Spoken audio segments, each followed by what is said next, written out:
of the Walnut Creek City Council. This meeting is being held in accordance with the Brown Act as currently in effect under the State Emergency Services Act, the Governor's Emergency Declaration related to COVID-19, and the Governor's Executive Order N-2920 issued on March 17th, 2020, that allows attendance by members of the City Council, city staff, and the public to participate and conduct the meeting by video conference. Video conference locations are not open to the public. As some attendees may be participating in their first Walnut Creek City Council meeting or their first teleconferencing meeting, I wanted to welcome everyone and talk briefly about the public comment process. For each agenda item, there will be an opportunity for public comment on the item. Thus, if you desire to speak to an item on the agenda this evening, please hold your comments until the council considers that item. Additionally, we have a section on the agenda titled Public Communications, which is for public comments for items not on the agenda. Any comments during public communication should not relate to an item that is on the agenda this evening. Consistent with section 9.5 of the City Council Handbook, 30 minutes will be initially allocated for public communications for items not on the agenda. Additional time for public communications for items not on the agenda will be provided at the end of the meeting if necessary. This process is consistent with section 9.5 of the City Council Handbook adopted on July 15, 2014 and last amended on September 3rd, 2019, and will allow for all public comments to be received during the meeting for items not on the agenda. When I open the public comment period, use the raised hand feature or press *9 if you're connected by audio only, which will alert staff that you have a public comment and would like to provide. We ask that everyone who wishes to speak on an item, please use the raised hand feature to state your intent to speak when the item is called. Please wait your turn, and once brought into the meeting, state your name and your city of residence for the record. Please keep in mind this is a city business meeting. The City Council has adopted rules of decorum to ensure that meetings are conducted efficiently and effectively, and that all members of the public have a full, fair, and equal opportunity to be heard. All remarks should be addressed to the City Council. Please do not use profanity during your comments. As the council is conducting these meetings via video conference, and given the COVID-19 pandemic and the increased number of speakers that have wanted to make comments on various issues during our meetings and consistent with city policies related to public comments, each speaker will have 2 minutes to make your remarks. The Zoom feed for each speaker will cut off automatically at 2 minutes. The council will accept oral comments. Written comments submitted have been and will be posted to the city's website for public review and are included in the meeting record, but will not be separately read into the record. To provide a live remote public comment, join the Zoom video conference meeting. The meeting ID is 924-9671-0200, and the passcode is 726759. Should you choose to not provide comments but would like to view the meeting, you may do so in one of the following ways. YouTube Live, you can visit the City of Walnut Creek's YouTube channel. Cable broadcast on Comcast Channel 28 in the incorporated Walnut Creek City, Rossmoor Channel 26, Wave Channel 29, and AT&T Uverse Channel 99, and on live stream on the city's website. At this time, please join me in the Pledge of Allegiance. I pledge of allegiance to the flag of the United States of America and to the republic for which it stands, one nation, under God, indivisible, with liberty and justice for all. City Clerk, would you please call the roll? Councilmember Darling. Here. Councilmember Haskew. Here. Councilmember Silva. Here. Mayor Pro Tem Francois. Here. And Mayor Wilk. Here. All right. At this time, we have a proclamation that I would like to read, which will be the Prescription Drug Abuse Awareness Month. And after that, we'll have a few people from the Human Development Center for Human Development an opportunity to say a few words. So the proclamation reads, whereas when used as prescribed by a doctor, prescription medicines such as stimulants, sedatives, and opioids can be helpful in treating many illnesses, but when these medications are misused, they can have serious consequences, such as an increased risk of infectious disease and overdose death. And whereas anyone who takes prescription opioids can be addicted to them, in fact, as many as 1 in 4 patients receiving long-term opioid therapy in a primary care setting struggles with opioid addiction. Once addicted, it can be hard to stop. Whereas prescription opioid overdose deaths also often involve benzodiazepines Benzodiazepines, I apologize to anybody in the pharmaceutical industry, are central nervous system depressants used to sedate, induce sleep, prevent seizures, and relieve anxiety. The Centers for Disease Control and Prevention recommends avoiding taking benzodiazepines while taking prescription opioids whenever possible. And in 2019, in Contra Costa County, there were 565,236 opioid prescriptions given to patients, which is an age-adjusted rate of 417.1 per 1,000 residents, higher than the state rate of 400.6. And in 2019, a total of 11,767 emergency department visits occurred in California that were related to any opioid overdose, and 258 of those visits occurred in Contra Costa County. And whereas, according to the Center for Disease Control and Prevention data, among the 70,630 drug overdose deaths nationally in 2019, 49,860 of those deaths involved opioids. That's 70.6%. And 91 of those opioid-related deaths occurred in Contra Costa County. And overdose deaths involving synthetic opioids other than methadone, which largely consist of illicitly manufactured fentanyl, psychostimulants with abuse potential, for example, methamphetamine and cocaine, have increased in recent years, necessitating response efforts focused on polysubstance use.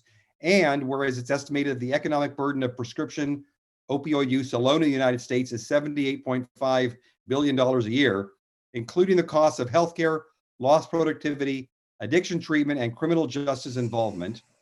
And Americans that have participated in DEA's 19 National Prescription Drug Take-Back Days have turned in nearly 13.7 million pounds of medication since the fall of 2010 at take-back sites available in all 50 states and U.S. territories.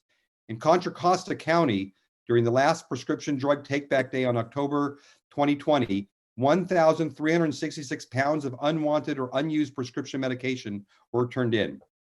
And whereas the Walnut Creek City Council supports April 27th, 2021 as National Prescription Drug Take-Back Day as declared by the DEA, and encourages residents to locate their local collection site and safely dispose of their accumulated unwanted, unused prescription drugs. And the Contra Costa County Medication, Education, and Disposal Safety Coalition engages youth and adult stakeholders from across the county to participate in Prescription Drug Abuse Awareness Month activities to raise awareness about prescription drug dangers, promote safe medication storage and disposal, and ensure naloxone is available for those at high risk of overdose. Now, therefore, I, Kevin Wilk, Mayor of the City of Walnut Creek, on behalf of the Walnut Creek City Council, do hereby proclaim March 2021 as Prescription Drug Abuse Awareness Month and encourage all citizens to participate in prescription drug abuse related prevention programs and activities. Signed, Kevin Wilk, the mayor.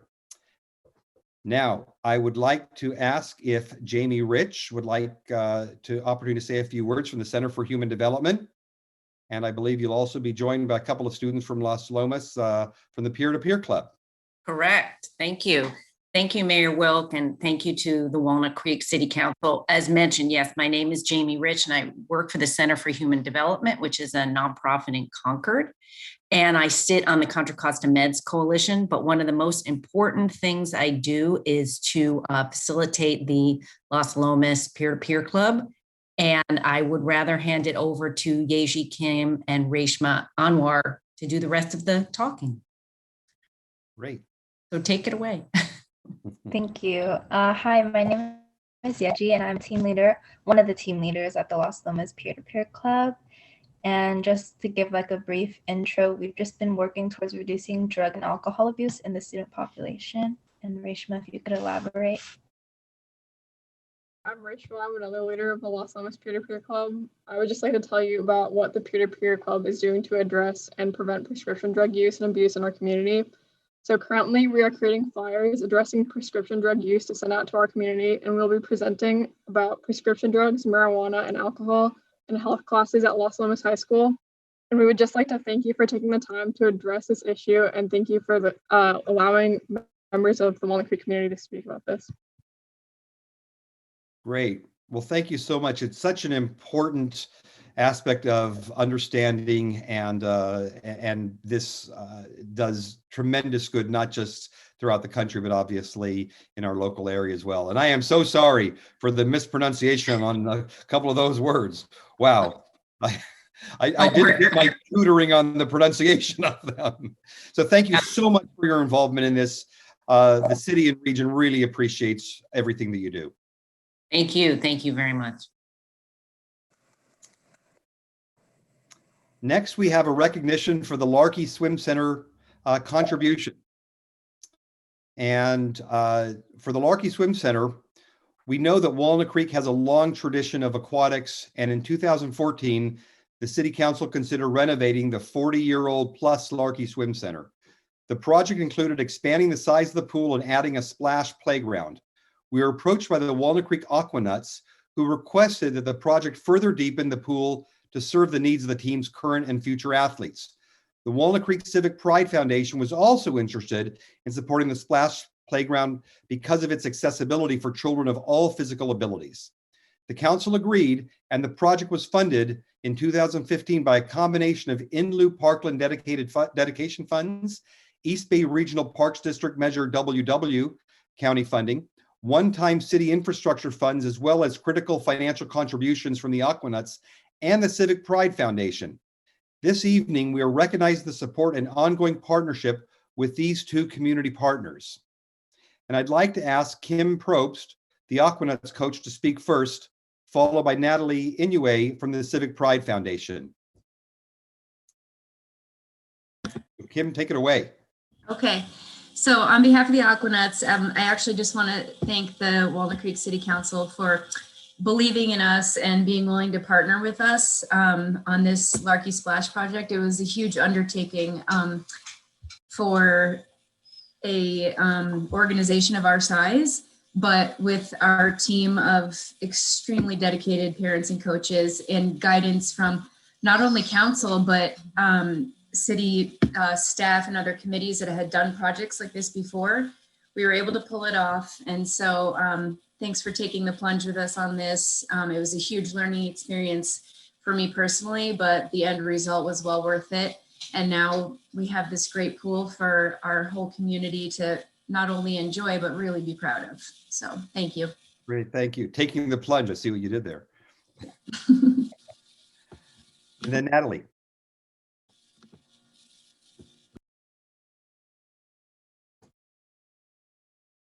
I think Natalie, oh, Natalie, you're on mute right now. Sorry. Nice to see everybody. I am not sure if our board members are here, but I'd like to introduce them. We have Tom Worthy, our vice president, our secretary, Glennis Cowdery, our treasurer, Terry Erickson, Alice Valle Riestra, and last but not least, Cindy Silva, who are on our board. So thank you so much for this recognition. Our mission is to help maintain the ideal quality of life we have here in Walnut Creek. When it comes to raising money for improvements, it has been a simple task for us because people love living here and we are willing to do what it takes to ensure that their town gets even better. We started out with the goal of raising $20,000 and we were able to raise $93,000 from corporate and private donations. So congratulations to the Aquanuts for their passionate fundraising efforts. And we are happy for them that they now have a deeper and improved pool to practice in. It was gratifying for our board to have helped make the construction of the Larky Park splash pad possible for children of all physical abilities to play on.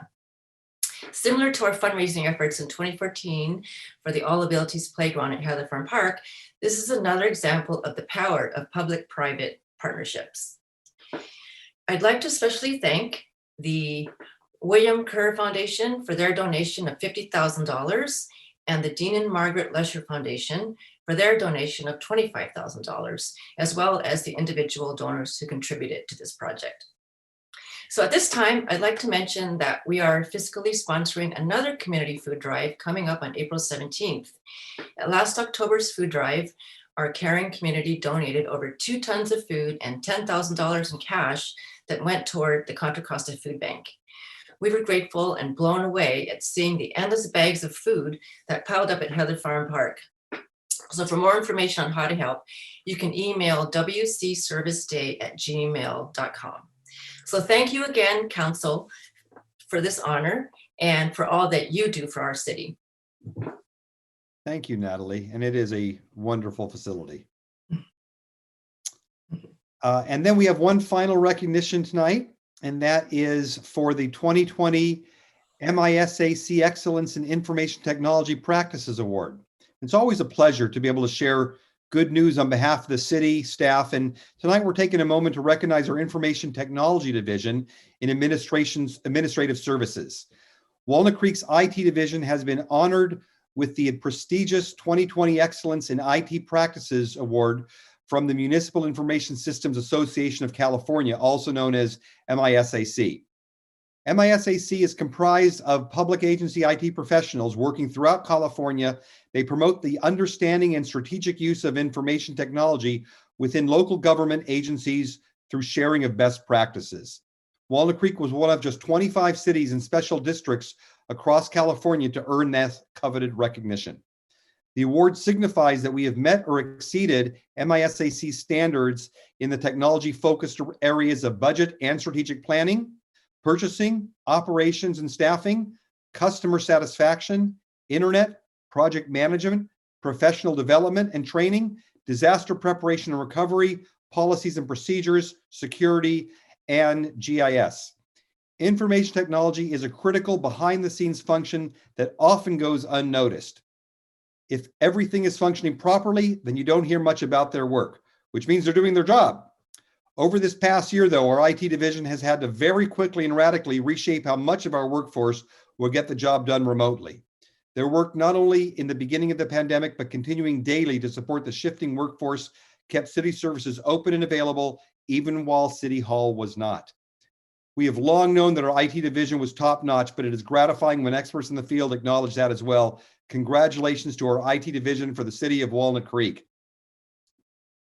So big clapping on that. And for anybody that works in any organization or company, I think we all understand how important IT is to the workings of our own personal business that we're doing, as well as the company's business. So great job, IT division. Next on the agenda is the consent calendar. So first, I note that consent calendar item 2E relates to the compensation payable to the interim chief of police. Consent calendar item 2E recommends the city council approve the appointment of an interim chief of police effective March 17th, 2021. The proposed hourly pay rate for the interim chief of police is within the existing pay range for the chief of police classification, and no other benefits or compensation is to be paid during the interim appointment. Details of the proposed appointment are set forth in the agenda report. The Brown Act requires a statement be made orally at meeting regarding any compensation issue that involves executive management when otherwise on the consent calendar. Does any council member wish to pull any item from the consent calendar for discussion? And I will lead it off by pulling item 2E, which relates to that interim chief of police appointment.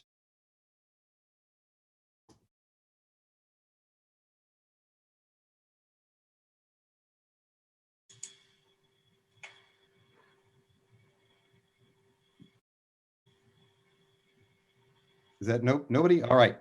Does any member from the public wish to pull an item?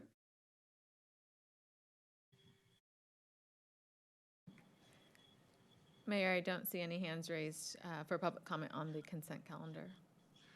Okay, then we'll Move to approve the consent calendar items 2A through D and F and G, including amendments to attachment on the housing element progress report. Second. we have first and a second. Susie, would you call the roll call, please? Sure. Mayor, and I'll just note, Barbara Pennington did raise her hand and she had emailed me in advance saying that she was going to comment. On the consent calendar? Yes. Okay, well, let's bring her in first before we have a motion and a second, and then we'll take the vote on that in a minute. Let's bring Barbara in. Okay.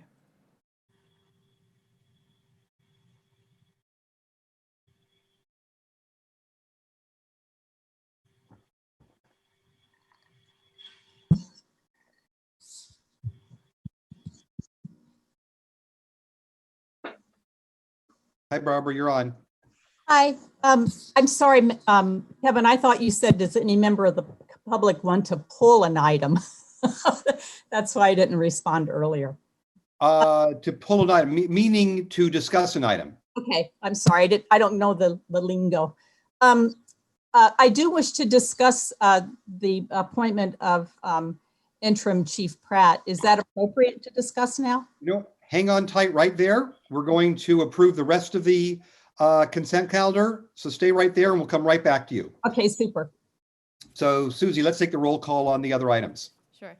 Councilmember Silva, Aye. Councilmember Haskew, Aye. Councilmember Darling, Aye. Mayor Pro Tem Francois. Aye. And Mayor Wilk. Aye. Motion carries unanimously. Great, thank you. Okay, at this time, we'll talk about item 2E. And I did want to welcome Interim Chief Dan Pratt, who is appearing on the screen right now. And we'll have that introduction in, well, actually, let's do this. Let's have the introduction of Dan Pratt by the city manager. And then before Dan says a couple of words, we will then, we'll bring in Barbara for a comment that she has on this. Sure. Good evening, everybody. Dan Buckshire, City Manager. So I am pleased to welcome, hopefully will be our new interim chief, Dan Pratt. A brief synopsis of Dan's work history and a little bit about him is that he has over 25 years of law enforcement experience. He spent last 12 years of his career in San Ramon PD and was one of the founding members of the police department. They had contracted for sheriff's department services. He came over from the sheriff's department, was asked to help form that department. So he helped build it from the ground up and finished his career there from 2016 to 2018 as the chief of police. Prior to that, he had 16 years of experience with the Contra Costa County Sheriff's Department. And one of Dan's strengths is that he does know many of our officers, current and past, through many regional efforts. We do share a lot of resources, work on a lot of regional programs. An example is the SWAT team, and then he was involved in the Regional Chiefs Association, working with all of the 19 chiefs or those that have chiefs in Contra Costa. Dan is also a former Marine and has a law degree from Harvard. So boy, he's pretty well-rounded in that regard. You don't hear that all that often. So very well-versed in the law in addition to police duties. But really why I think Dan will be a good addition here in Walnut Creek and why I'm recommending he be selected as the interim chief while we continue to recruit for a permanent chief. So he has a big focus on leadership and teamwork, and that became really apparent in our discussions, as well as from his resume. He's written a book on leadership if anyone is interested. And I think he'll be a nice addition to help us through the next several months, both interacting with our community and working with our police department and our entire city team. So that's a little bit about interim or hopefully interim Chief Pratt. And I'm happy to help answer any questions that the council may have. Great. Thanks, Dan. And I had the opportunity to meet Dan Pratt a couple of weeks ago during the retirement ceremony of interim chief Jay Hill. So let me first ask, and Barbara, we'll get to you in a minute. Let me first ask if there's any council questions or comments to be made at this time. Doesn't look like any. Barbara, if you'd like to make any comments. Sure. Good evening, Mayor Wilk, Mayor Pro Tem Francois, and council members. My name is Barbara Pennington, and I'm a resident of Walnut Creek. I'm speaking on behalf of the Miles Hall Foundation and FOSAF, organizations founded in response to the June 2019 killing of Miles Hall by the Walnut Creek Police Department. We would like to warmly welcome Interim Police Chief Daniel Pratt to our city and to thank him for taking on the responsibilities of leading our police department. Especially pleased to hear the kudos from City Manager Buckshire about his leadership. Fantastic. An interim position can be tricky, especially if it's uncertain how long the position will be needed. Are you there to maintain the status quo, or should you make changes to enhance the department's effectiveness and the public safety of Walnut Creek? Under the direction and leadership of this city council, this police department is making changes in its approach to public safety, such as increased de-escalation training, implicit bias awareness, mental health response initiatives with neighboring cities, and increased use of less lethal weapons. These changes are underway, but are not completed. We urge you, Interim Chief Pratt, to continue these initiatives and to incorporate them into the training and program regimens of the department. We urge you, City Council members, to continue your leadership in demanding 21st century community-focused policing from our police department. Thank you for your time. Thank you, Barbara. And with that, let me introduce Dan Pratt. And Dan, if you'd have a few words that you would like to say. You're on mute. Darn, I said I wasn't going to do that too. Welcome to Walnut Creek. Well, thank you, Mayor. I sure appreciate the introduction, and council, thank you for having me. I would like to, before I start, I'd just like to correct one thing in my resume. I did not graduate from Harvard in law school. I graduated from John F. Kennedy when it was right here in Walnut Creek on Ignacio Valley Road, the school of law. So, I cannot adequately express what an honor it is to have the opportunity to serve this council and the community that's Walnut Creek. Those people who have chosen to live, to work, to play in the city. Walnut Creek is truly a fantastic city, and I recognize that the reputation that Walnut Creek enjoys is due to the contributions of many people over many, many years. And I'm proud to join the team. I'm going to strive to live up to the reputation that you've created and that each staff member works so hard to maintain day in and day out. It truly is exciting for me to have the opportunity to join the team. And to address some of Barbara's points, yeah, absolutely. I am definitely going to continue with the initiatives that are already in place and fully intend to, one of my first projects is to meet initially with the Chiefs Advisory Board, which has many members, at least a couple of members of the Miles Hall Foundation on that board, as well as reach out to the Miles Hall Foundation and continue on with all the efforts that the initiatives that Barbara had identified with whatever's going on with the center or the Walnut Creek Police Department. So thank you for giving me the opportunity to serve the city of Walnut Creek, and I look forward to joining the team. Terrific. Well, thank you, Dan. Well, in a minute, it'll be formal. So I will actually make the motion for adopting the resolution approving the appointment of Dan Pratt as interim chief of police effective March 7th, 2021. Second. And I heard the council. Fourth, fifth, sixth. We had a second, third, and fourth, and fifth. So I think I heard. Not a sixth. Okay. Did you get that, Susie? I'm still not sure. Councilmember Darling? Aye. Okay, Mayor Welk. Aye. Councilmember Darling. Aye. Councilmember Askew. Aye. Councilmember Silva. Aye. And Mayor Pro Tem Francois. Aye. The motion carries unanimously. Now we can officially welcome you on, Interim Chief Dan Pratt. Welcome to the team. Thank you all. Thank you. Now we're going to put you on the hot spot. Okay, next up, we have public communications.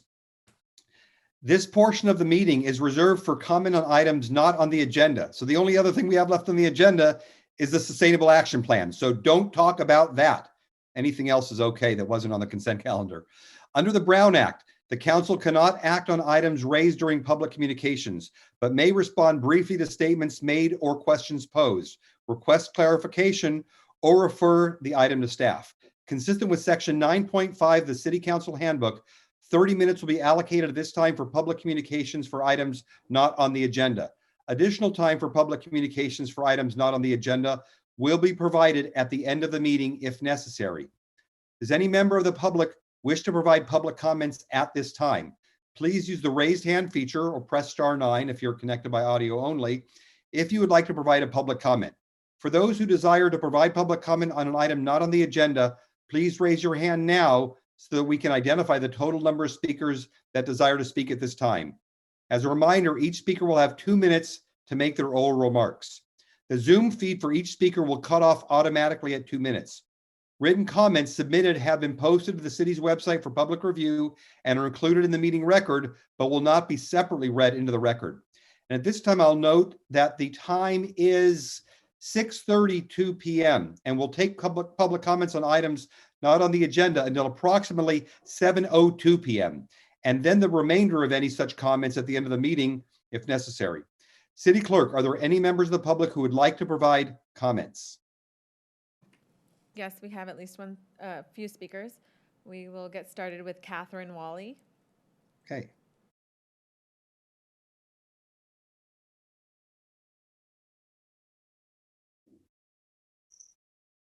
Hello, good evening, Council. Can you hear me? Yes, we can, Catherine. Great. Hi, this is Catherine Wally, resident of Walnut Creek, pronouns she, her. As work progresses on the county level to implement a non-police crisis response pilot program, I'd like to acknowledge the ways in which the work being done in Walnut Creek is having ripple effects in neighboring cities. There is great urgency for change, given that sadly, Miles Hall has not been the last community member to die in this county after loved ones called the police seeking help during a mental health crisis. This past December, the life of Angelo Quinto was also senselessly taken when his family called the Antioch police for help. In recent weeks, there has been a wave of momentum on the part of the Antioch community in establishing alternative responses to mental health crises, the topic also being central in their recent city council meetings. Time and again, the name of Miles Hall and the work being done to establish such alternatives, as well as the Miles Hall Lifeline Act, has been brought up at these meetings by community members, advocates, and council members alike, fostering the needed push to make change in Antioch. Their council appears to unanimously favor a dedicated mental health crisis response team and have committed to explore program models and options. Last Wednesday at Angelo Quinto's candlelight vigil and birthday remembrance on what would have been his 31st birthday, Mayor Thorpe declaratively stated, "We are going to have a mental health crisis response in this city." In Walnut Creek, we are indebted to many in Antioch, including Gigi Crowder, who have tirelessly advocated on behalf of such efforts in Walnut Creek and across our county. I'm grateful to see that members of our city are also stepping up for Antioch as well. This work, including the ways in which our city has taken the lead, is creating the larger scale cultural shifts and inner city solidarity that will bolster efforts to make our cities safer, more inclusive places to live.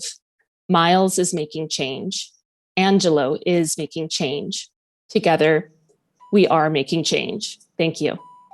Thank you.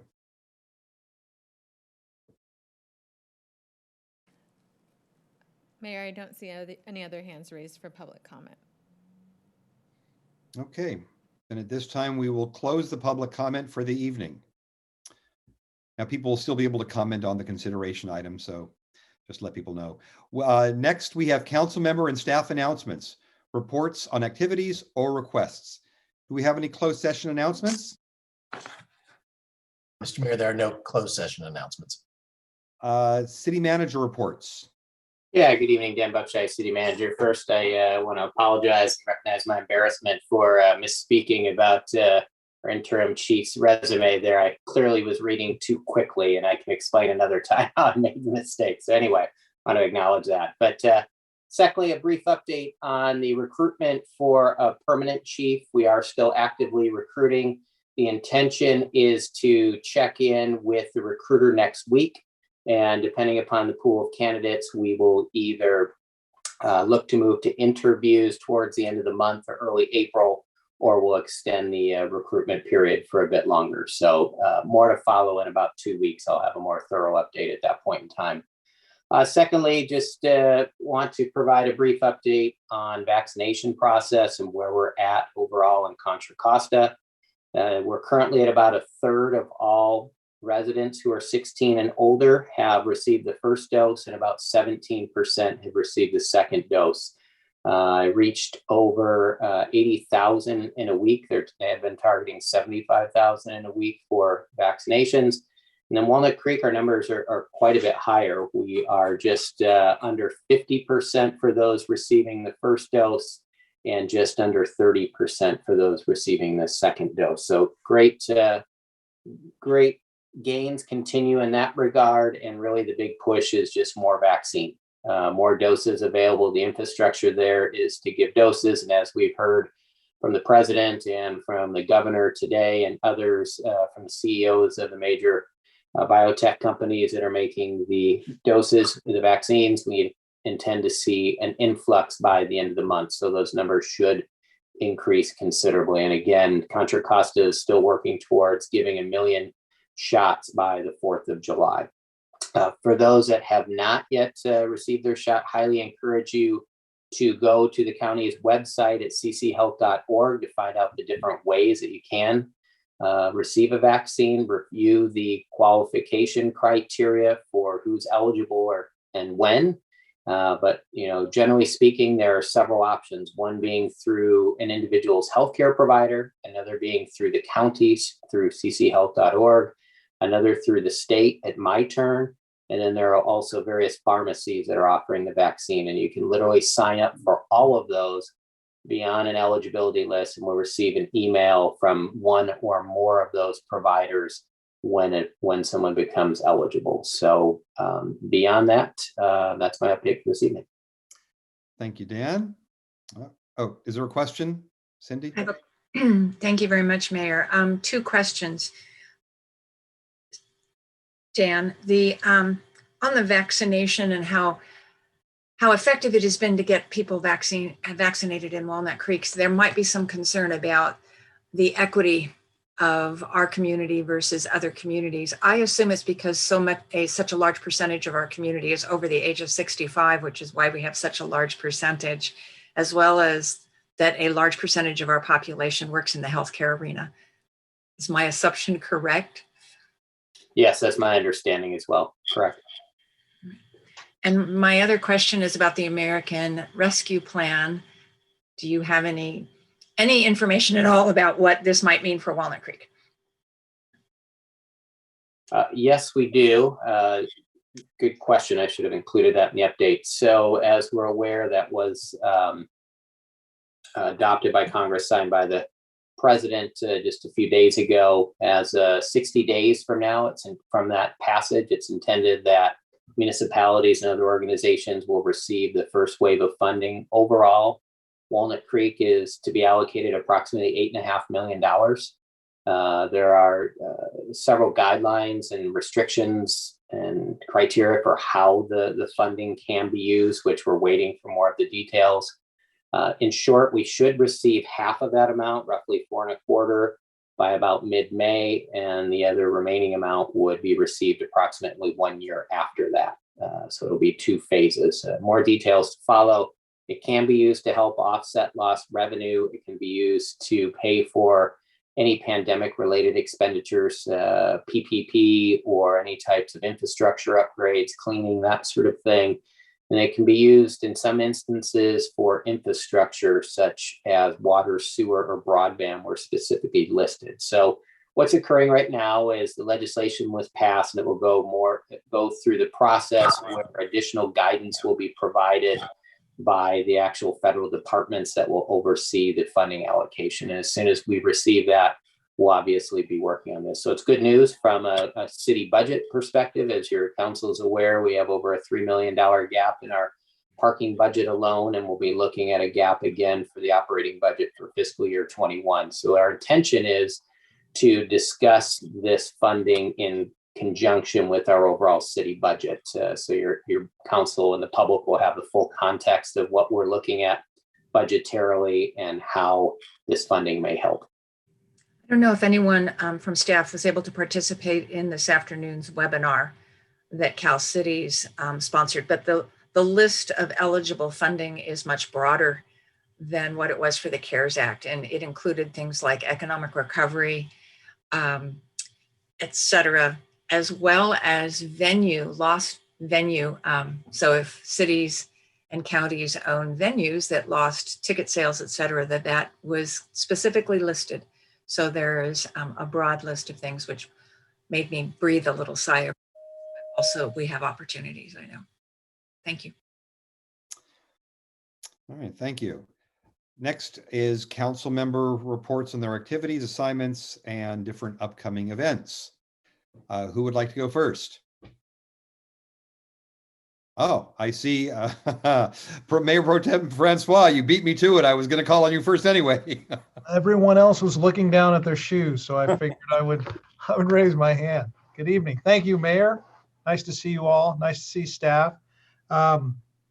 I serve on the legislative committee along with the mayor, and we had a productive call with our Congressman, Mark DeSaulnier, about a week or so ago, where we updated the congressman on some of our legislative objectives on affordable housing, mental health, and pandemic response.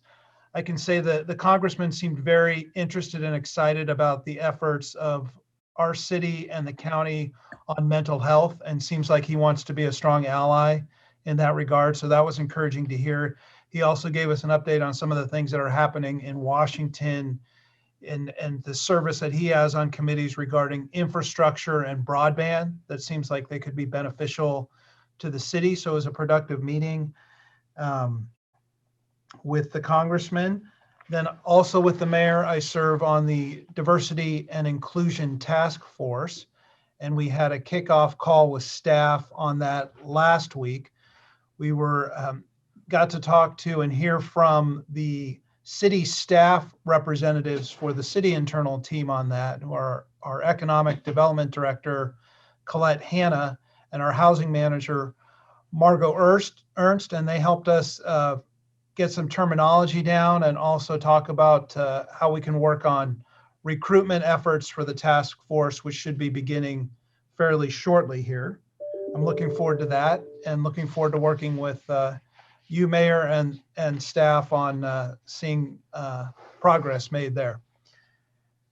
And then this Thursday, I will have the pleasure of attending the Youth Leadership Commission meeting at 6:30. So I'm looking forward to hearing from feedback from the members of the Youth Leadership Commission. And that is my report. All right. Thank you, Matt. They are not shy. Have some water nearby.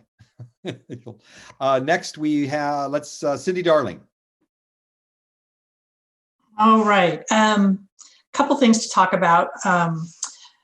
I am on the board of MCE, and we did have our executive committee meeting last Friday, and we are continuing to shape a program to help people that are having difficulty meeting their utility bills. There is a moratorium on shutting people off, but they are looking at allocating about $10 million to cover the MCE service area.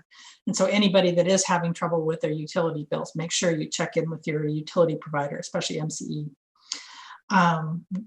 And now we're going to get to the Cindy and Cindy show, because we had our first kickoff meeting of the ad hoc committee, Cindy Silva and myself, to work with staff to start beginning the process on the Toyota proposal that we heard last time. So we're just starting to get organized there, and we're learning to not call each other Cindy and Cindy, and we're trying to work on the Silva Darling thing. And then continuing on with the Cindy and Cindy show, we had the Housing and Community Development meeting this morning. And this was the first chance I'd ever really had to look at all the things that our city funds under the CBDG and the other general funding sources and state funding sources that we do for housing and homelessness. And I was truly impressed with the funding proposal staff put together. We looked at this morning that you guys will see subsequently.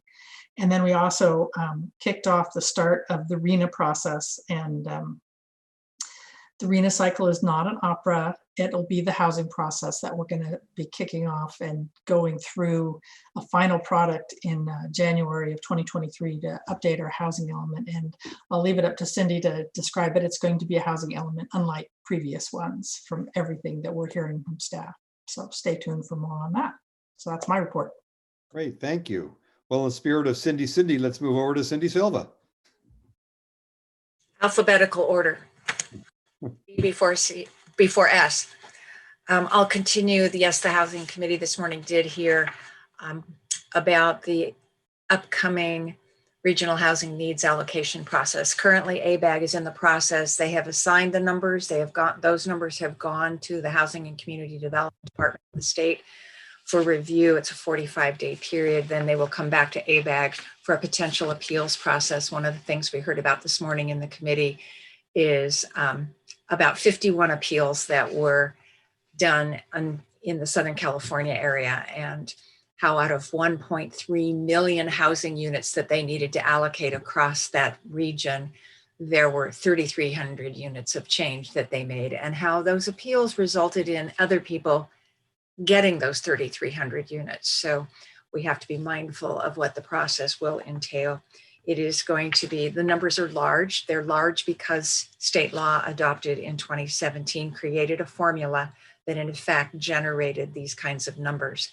And the premise of the state legislators at the time was that the numbers had been too low for too long and we need more housing. And therefore they created a formula and embedded it in state law that forces these large numbers.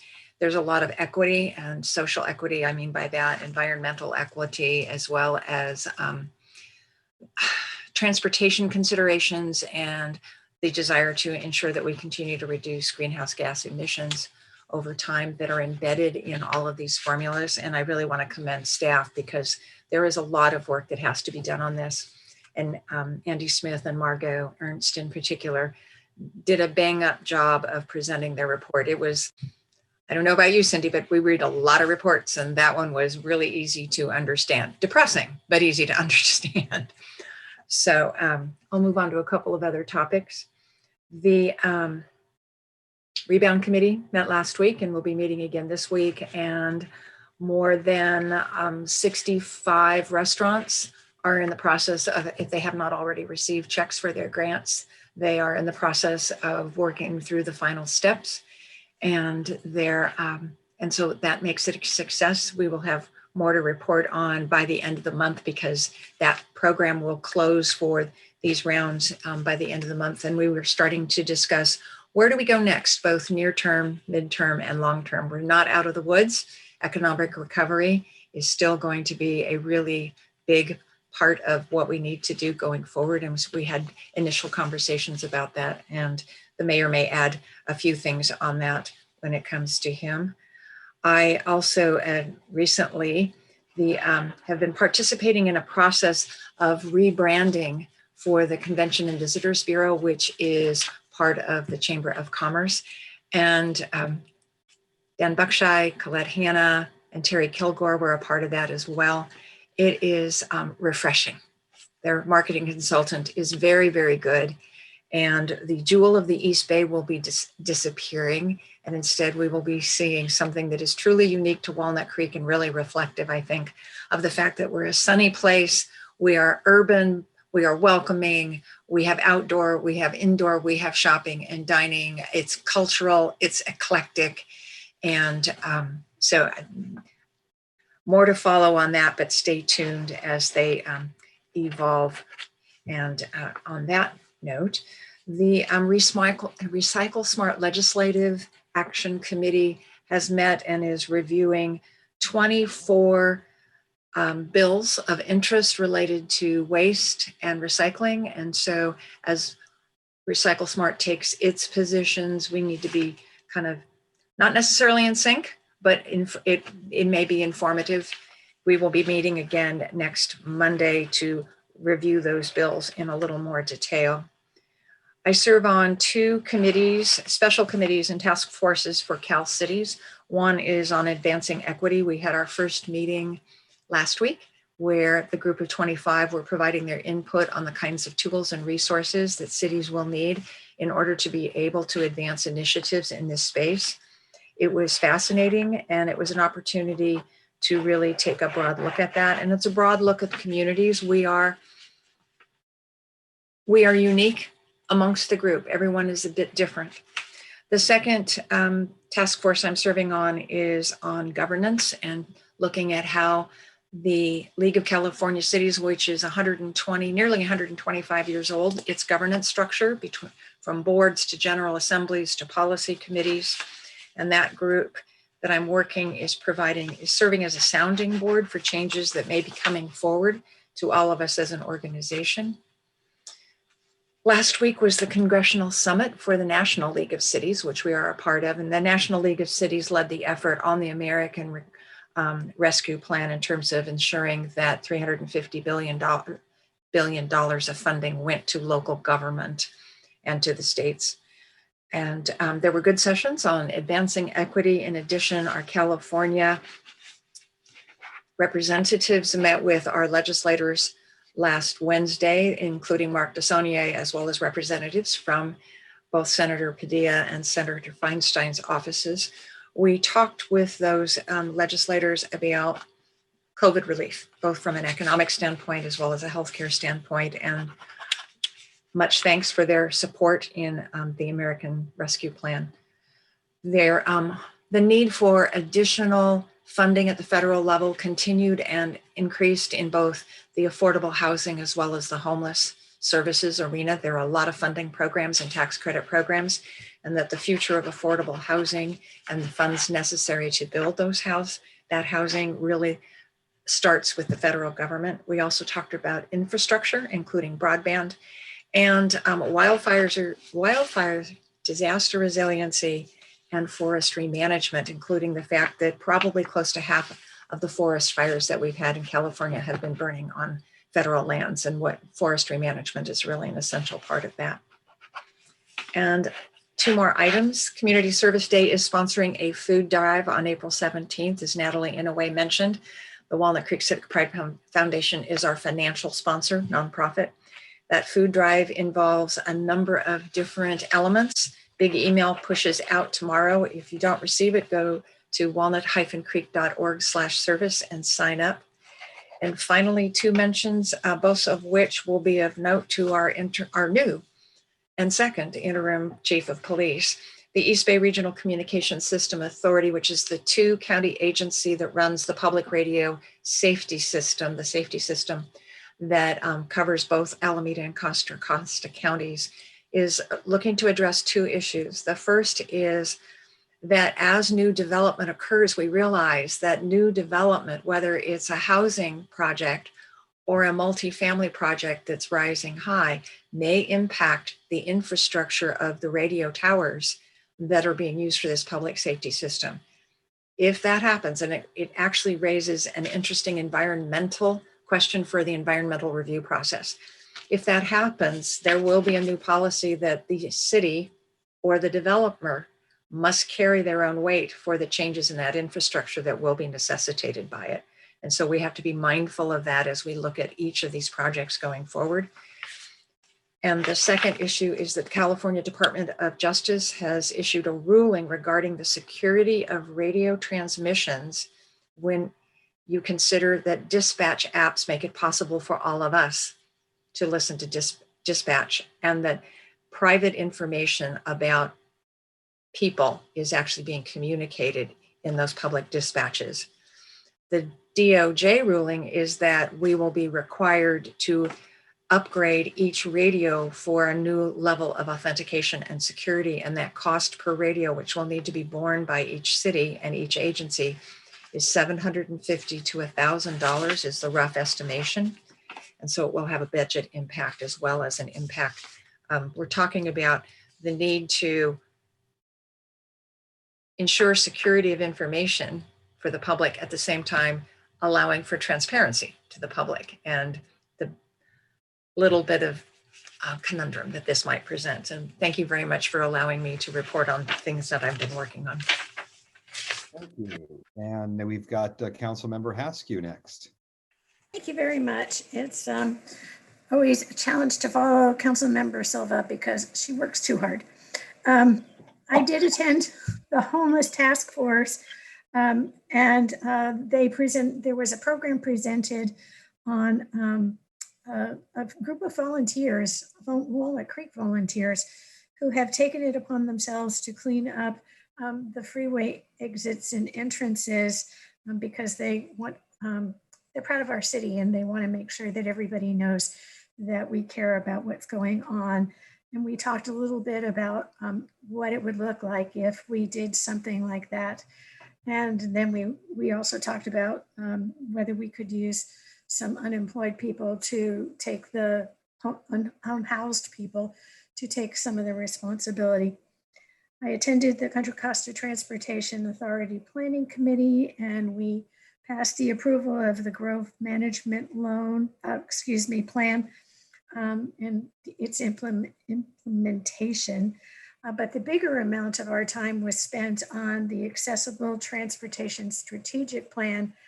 And the English translation of that is how we're putting together a plan to move people who are elderly or frail or who have special challenges because just either getting on a bus or renting an Uber doesn't really work. And so we're doing it. The big push for this time is, although there have been several attempts to find a way to make this successful, none of them have been implemented. And so the big push this time is to make sure our efforts after we come up with the plan is to have traction and hit the road, as it were.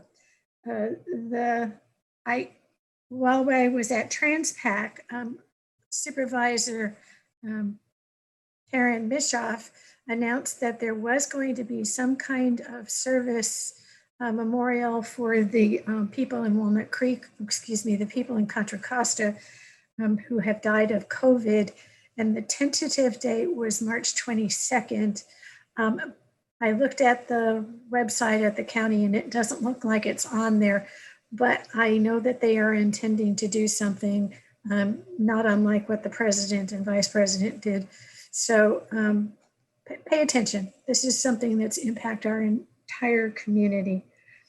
While I was at TransPAC, essentially we voted to support a change, which is the addition of a lane from Deer Hill for SWAT, La Marinda SWAT, which is essentially an additional lane from Deer Hill Road to the entry at Highway 24 as a result of the new development of many multiple use multifamily houses.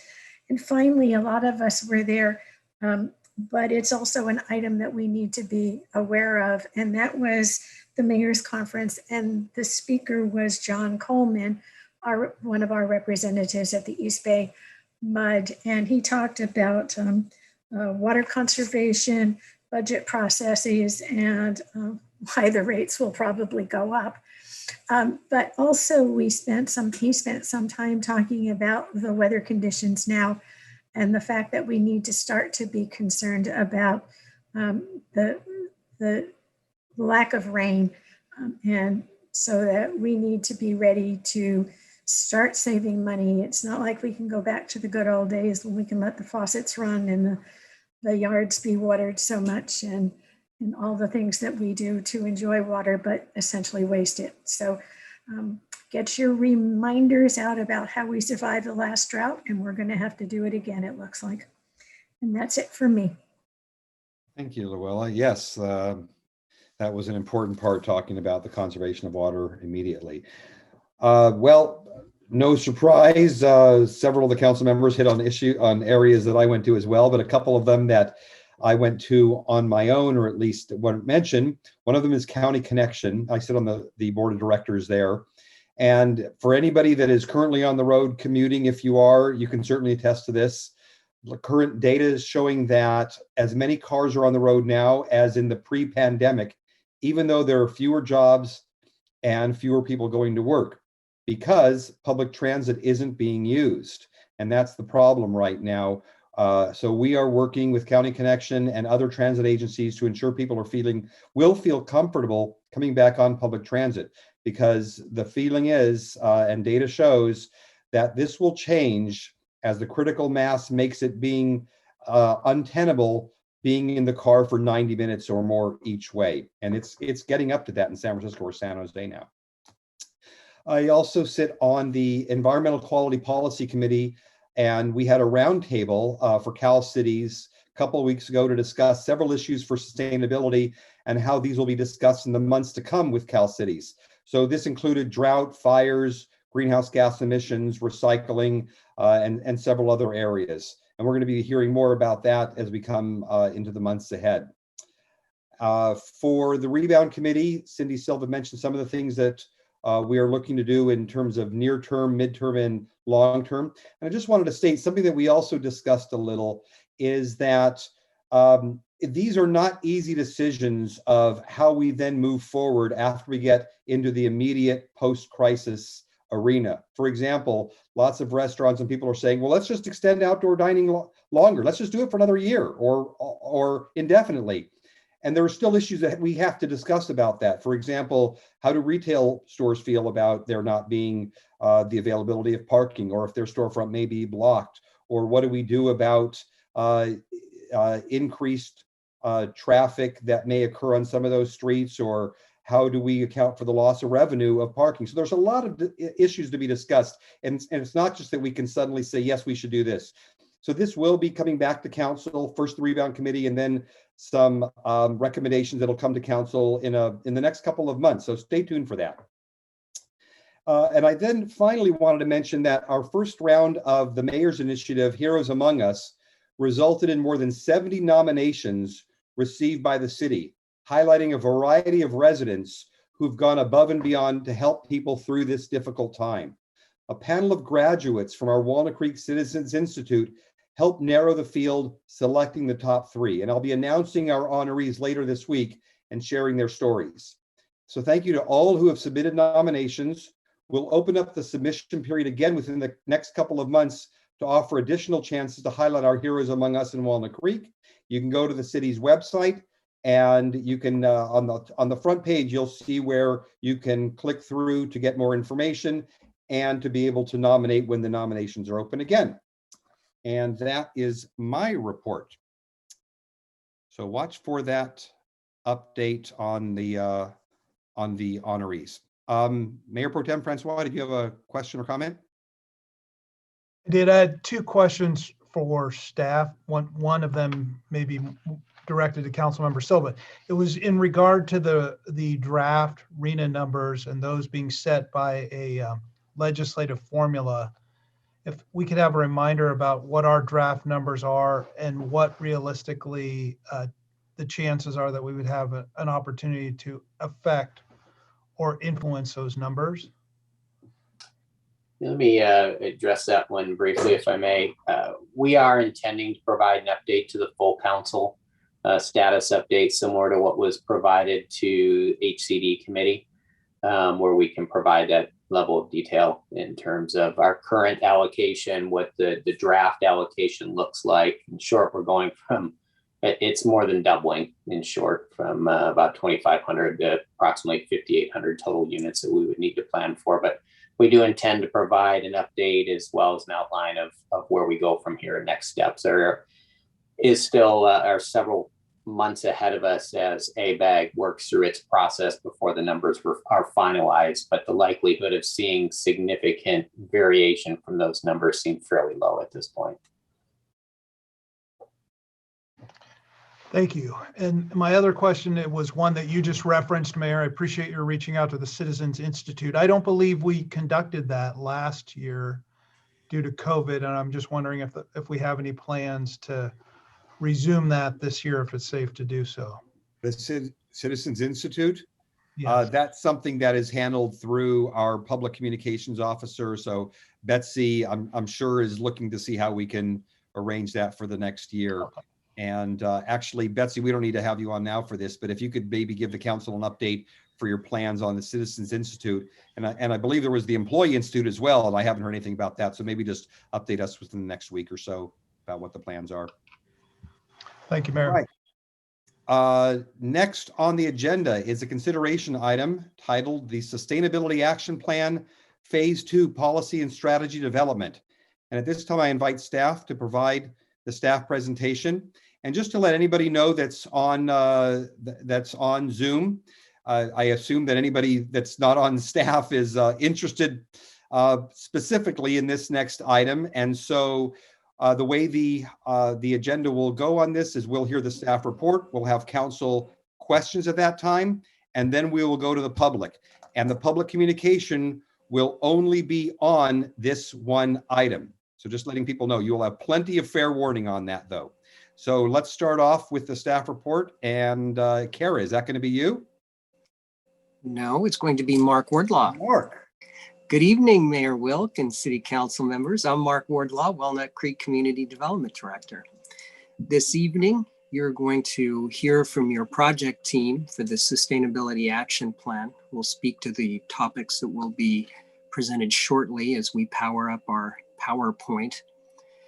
The team is going to first provide an overview of the overall Sustainability Action Plan and going back to the early adoption of the CAP.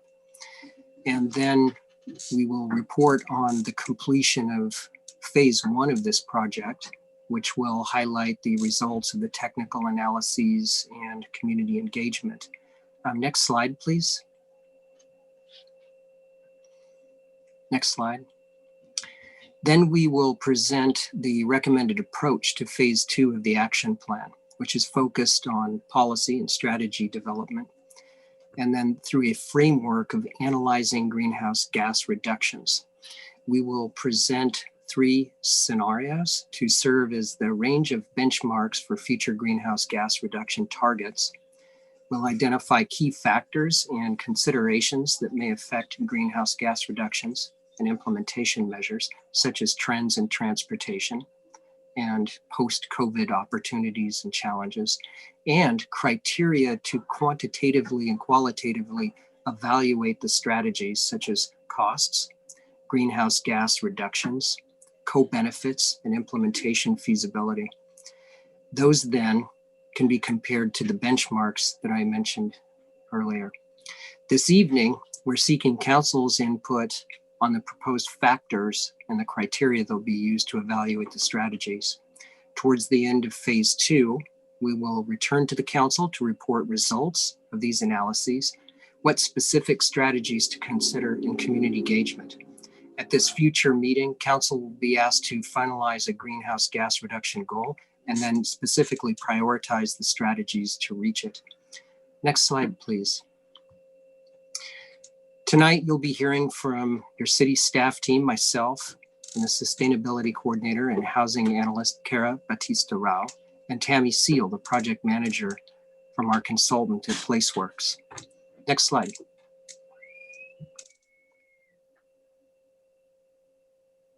Well, good evening, City Council and Mayor Wilk. I'm Kara Batista Rao, Sustainability Coordinator and Housing Analyst. Next slide, please. So just to recap where we're starting from, the city adopted its first Climate Action Plan, or CAP, in 2012. And the CAP has 2 overarching goals: to reduce greenhouse gas emissions and address climate change. So for the entire community of Walnut Creek, the goal is to reduce greenhouse gas emissions 15% below our baseline year, 2005, by the year 2020. And the other goal is to reduce greenhouse gas emissions from our city operations and facilities 39% below 2005 levels by the year 2020. So council did authorize an update to our climate action plan, and we began work in late 2019. And next slide, please. So attachment 1 to your agenda report summarized all the work that was done to implement our CAP from the last 8 years. And there are about 157 action items in the CAP. We implemented about 80% of them. You can see some of the highlights on your screen here. Everything from converting nearly all of our streetlights to LED, installing solar at our facilities, to joining MCE and adopting a building code focused on installing electric vehicle chargers. So these are great accomplishments that have given us a very strong foundation for our future work. And even as we're working to develop the Sustainability Action Plan, we're still implementing items from our Climate Action Plan. Next slide. So the Sustainability Action Plan is both an update to our CAP. So we'll be looking at new greenhouse gas reduction goals and strategies, but it also follows council's direction to expand the scope. This new plan will also help the city to comply with state law SB 379, which requires the city to consider adaptation measures as part of our general plan safety element. And so that's really looking at how to be prepared for the future hazards caused by climate change. City Council also directed us to expand the scope to include other sustainability topics. And this allows us to look at topics that have maybe little or no greenhouse gas reduction benefits, but are still environmentally beneficial. So we can look at water conservation, air quality, or waste. And a lot of times addressing these topics can have other benefits, like improving public health or creating local jobs. Next slide. So the project timeline is broken up into 3 phases. The first phase is complete. That phase was focused on project initiation and creating a vision for the future. We are about to start phase 2, and we're going to really focus on that later tonight. Phase 2 focuses on policy and strategy development. Phase 3 is the last phase. And in this phase, we'll be drafting the Sustainability Action Plan document, be doing environmental review, and then adopting a final plan. And throughout all 3 phases of the plan, we have public engagement. So this includes going to the Planning Commission, Transportation, and the Youth Commission for input. We have the City Council meetings. We also will be holding virtual community workshops, doing focus groups with stakeholders, and online surveys. So I'm going to hand it off now to our consultant, Tammy Seal, to give you an overview of the first phase of the project. Thank you, Kara. Good evening, Mayor and Council. I'm Tammy Seal, and I'm going to, as Kara mentioned, going to provide an overview of what we've been able to accomplish so far in preparation of the Sustainability Action Plan. So just bear with me one moment. So we've had a lot of great work has been made so far.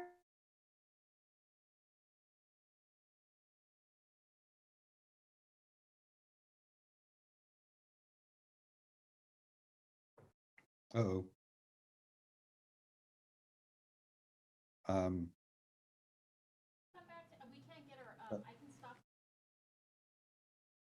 Can somebody text Tammy?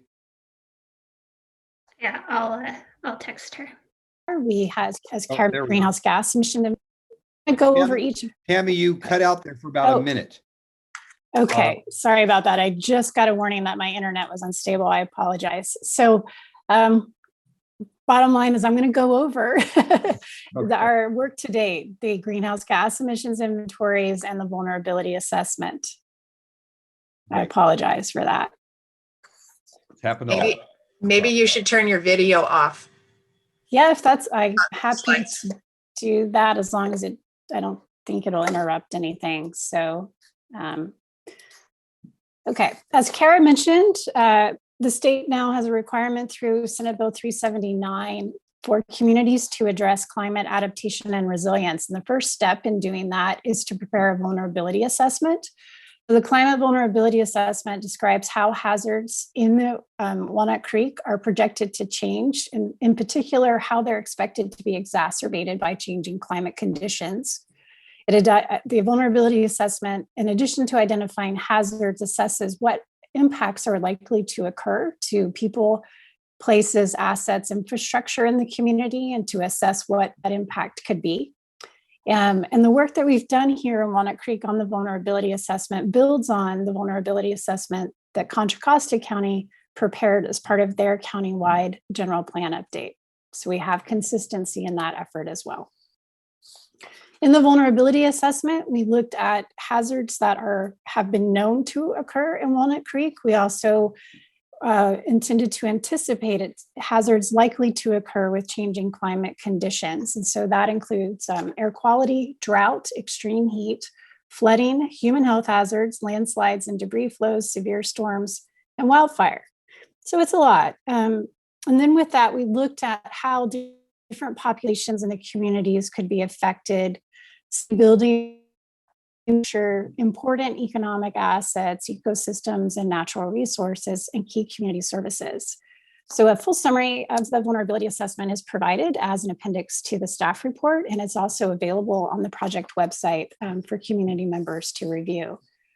Our key takeaways is that there are several populations who face increased health risks. Many of these populations, vulnerable populations, we've become aware of through our COVID-19 months in crisis. We have evacuation concerns for senior citizens and persons with disabilities. We anticipate landslides and wildfires will continue to pose threat to buildings and infrastructure networks. We've already noticed that the energy delivery system is facing disruptions, and that is likely to continue. And then, as already mentioned this evening, drought threatens the community, and in particular, local ecosystems and water supply. And so through the vulnerability assessment provides us a foundation from which to start developing strategies and to build on work that's already been done in the community related to emergency preparedness and operations. So next, we updated the city's greenhouse gas emissions inventories for the community and for city operations. And these are inventories that were prepared for the city's existing climate action plan. So we took a look back in time, updated those as necessary, and prepared a new inventory for 2017. The 2017 inventory has been prepared consistent with regional inventory work that was led through the East Bay Energy Watch program, which is really important for consistency throughout the county and the region when comparing inventories and looking to leverage solutions to reduce emissions. We look at emissions that come from residents, businesses, city operations, visitors, and workers within the boundaries, the city boundaries of Walnut Creek, and it's a snapshot in time for a calendar year. What we're looking at is how people use energy, in particular resources. So we look at electricity, natural gas, fuel used to power vehicles, waste, water, and wastewater use. What we saw, we have a good story to tell here, is that the community emissions have declined significantly since 2005. That's a 27% decline from 2005. And it goes even further to show that the community is on track to meet, very likely exceed its 2020 target to reduce emissions 15% below baseline levels. So what we do continue to see is that the transportation sector is the sector with the largest source of emissions at nearly 60%, with the energy sector contributing 30% of the emissions, pretty evenly split between the residential and non-residential subsectors. We also took a look at city operations, and this is an inventory that's prepared separate from the community-wide inventory. And when we look at it, comparing 2005 to 2017, and we look at most of the same sources between the two inventories, city operations had a 35% decrease in GHG emissions. When we prepared the 2017 inventory, we did have employee commute data available to us, which we added to the inventory because we know it's an important source of greenhouse gas emissions. And when employee commute is added, the change from 2005 to 2017 is only about 4%, but it is a continued decline. One thing that our team will be working on is adding employee commute into the 2005 inventory so that we can have a comparable comparison, which will also help us in forecasting those emissions going forward.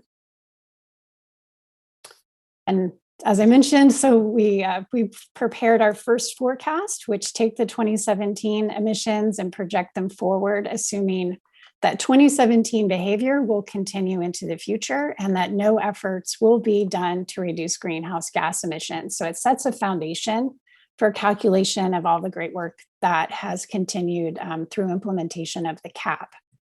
We do know that that the community has been doing things. So this first pass shows us that forecasted emissions are going to have a modest increase into the future. And we will then work from that inventory to provide the city credit for the programs that Kara noted are highlighted in the staff report. We also quantify what the work the state has been doing that has local benefit, including clean car standards, energy efficiency standards, new building codes, And we can also quantify increased electric vehicle adoption, what it means to participate in MCE and continue to expand participation into the renewables programs and more. So that's where we're kind of headed now with the work on, as we come out of phase 1 into phase 2, is to continue some of the technical analysis and then to share this work with the community. So we had really good community engagement throughout phase 1. We did have to transition to a virtual and online engagement. Everything that was, it was a fairly smooth transition in the results of the shelter-in-place order. And so what we were able to provide a virtual community workshop last year, an online survey. We had virtual meetings with stakeholders, presentations to advisory bodies as well. The takeaways are that for the community members who participated, there is widespread acknowledgement that the community is experiencing climate change impacts. One kind of point that we heard often was that there were many community members noting that they were very recently installing air conditioning into their homes, that they had maybe lived in Walnut Creek for 5, 10, 20 or more years and had never needed air conditioning, and more recently have found that being very important to them for their quality of life and have attributed that to changing climate conditions. There's continued interest in climate change being a priority for the city and support for the Sustainability Action Plan, and the consideration of climate adaptation and resilience into the plan, and notably wildfire and wildfire-related hazards. We did have our outreach during the summer and fall when many of us were experiencing wildfire and wildfire-related events. Drought and water supply and emergency evacuation are key concerns. And there's good support across all the sectors of opportunities for GHG reductions, notably around increasing electric vehicle use in our transportation sector, transitioning from natural gas to electricity in our built environment, and doing more to recycle, compost, and reduce waste. And so that is the overview of phase 1. I'm going to turn it back over to Kara to talk with you a bit more about what's coming up. Okay, next slide, please.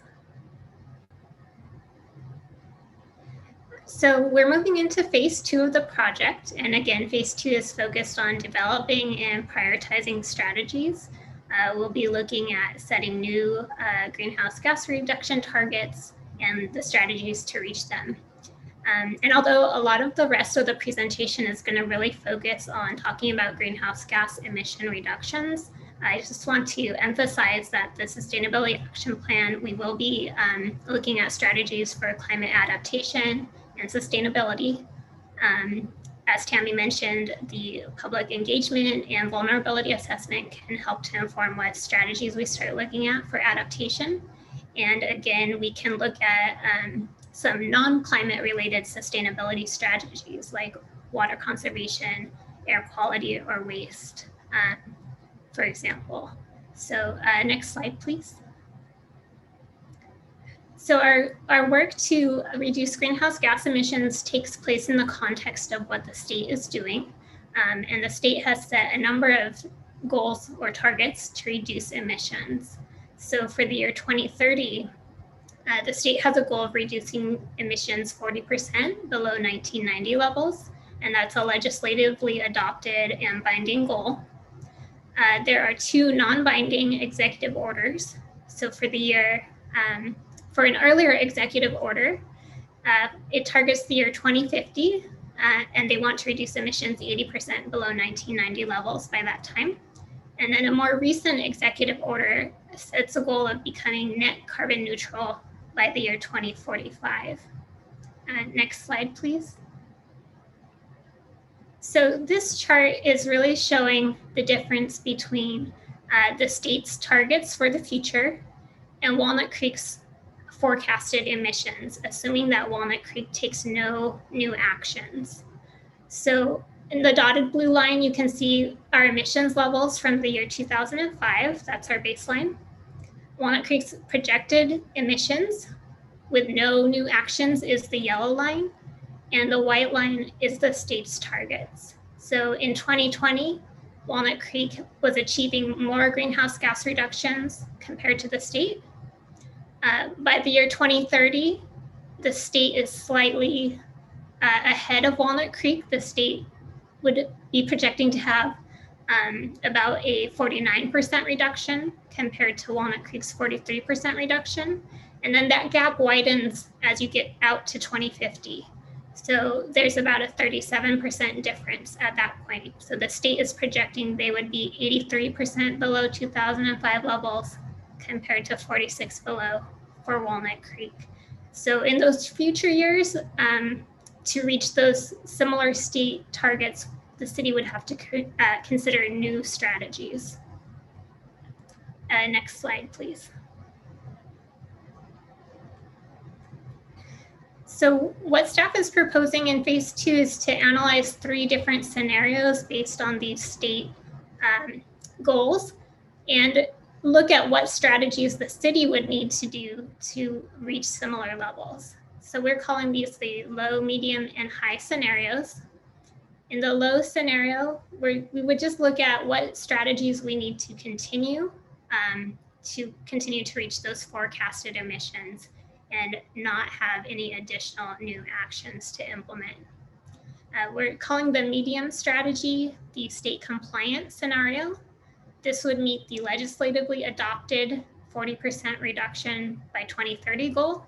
It also meets the lower executive order goal of 80% below by 2050, which has a lot of case law behind it. And that would require some new actions by the city. And then we will also look at the high scenario for net carbon neutral. So what would it take to either meet or exceed that 40% reduction in 2030? And then what would it take to reach this net carbon neutral by 2045? So again, that would require looking at new strategies by the city. Next slide, please.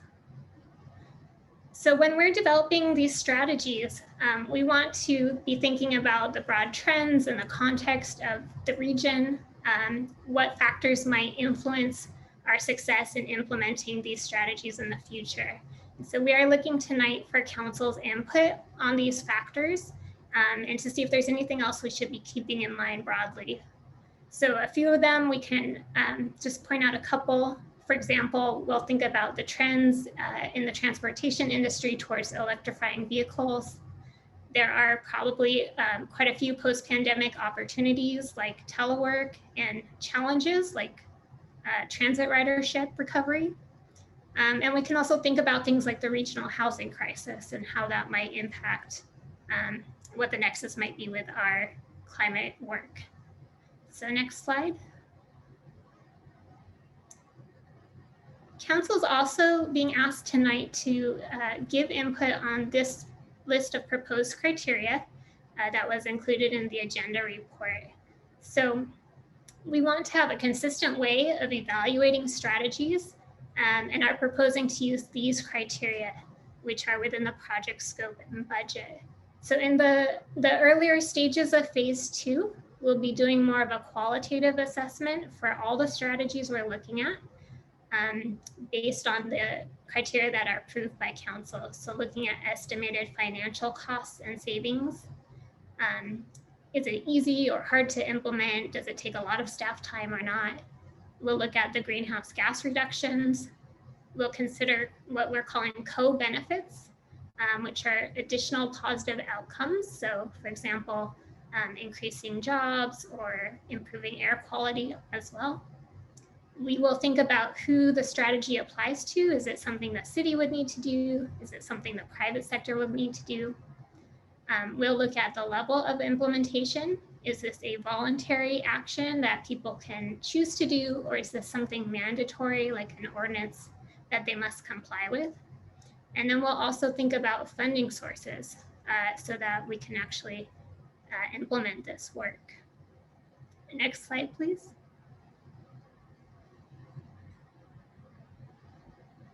I'm sorry, next slide, please. Sorry, it has advanced on my screen.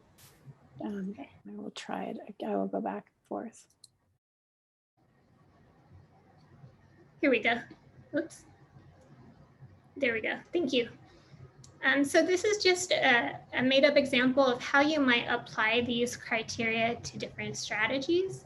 And this is the kind of outcome that City Council can see at the end of phase 2 when we return to you. So in this example, there are 3 different potential energy efficiency strategies. Let's say the first one is a regional rebate program for low-income homeowners. It ranks across the different criteria with low cost to the city, medium savings to homeowners. It's easy to implement because it's a program someone else is running and we're promoting it. It helps increase local jobs for contractors and equity by assisting low-income residents. The second sample energy efficiency strategy is, let's say the city did an in-house program. That would be more expensive to the city. It would be more difficult, require more staff time, but have a lot of the same kind of outcomes. And then the third sample strategy, let's say that the city adopted a building code. That's a more mandatory measure. And because it would apply to a lot of construction, it has much higher potential for greenhouse gas emission reductions. So this is just to give council a flavor of the qualitative work we'll be doing in the beginning, but it will give you a sense of what the return on investment is and also what kind of implementation considerations there will be. And we are hoping to show for the 3 scenarios, the different strategies that are needed to reach them, and then how they shake out across these different criteria. Next slide, please.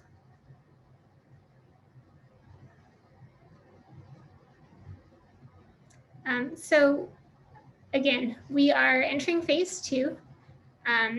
At this first council meeting, we are talking about the factors and criteria. Following the council meeting tonight, we will start community engagement. So we have a virtual community workshop scheduled for April 7th that we are encouraging people to sign up for through the project website. We'll be launching an online survey. We'll be reaching out to our key stakeholder groups that council identified last year and doing more focus groups. And then we'll be going through the commissions for input on the different strategies and scenarios. At the same time, we'll be doing that analysis with the criteria. We'll be thinking about what kind of metrics we'll want to track in the future to see how we're making progress, and also be working to get a better sense of cost estimates. So at the end of phase 2, we're planning a second city council meeting. At that meeting, we'll be able to report back to council the 3 different scenarios, what kind of strategies are needed to reach them, and how the strategies were across the criteria. That's also an opportunity for council to let us know what strategies they'd like a little bit more quantitative analysis on. We have in our scope and budget the opportunity to do a cost benefit analysis for up to 5 key strategies, so we can go deeper on those. So with council's input at that meeting about what new goals for greenhouse gas emissions to move forward with, as well as input on the different strategies across all topics, we'll then move into phase 3 and work on drafting the plan, environmental review, and final adoption of the plan. Next slide, please. So again, tonight we're asking council to receive the report out on the first phase of the project and provide your input and direction on the background factors and the proposed criteria to evaluate strategies. Next slide. So that concludes the presentation. We are happy to answer any questions that you have. Thanks. Great. Thank you, Kara and Tammy. So let me actually, let's take off the share screen so I can see everybody. There we go. Thank you. So let me just quickly ask if there's somebody that would like to take a break for a few minutes, let me know. Otherwise, we'll go into questions at this time. Okay, I see a hand up. So why don't we take a 10-minute break and then we'll reconvene and go through council questions and public comments at that time. See you at 7:45.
All right, and we're back.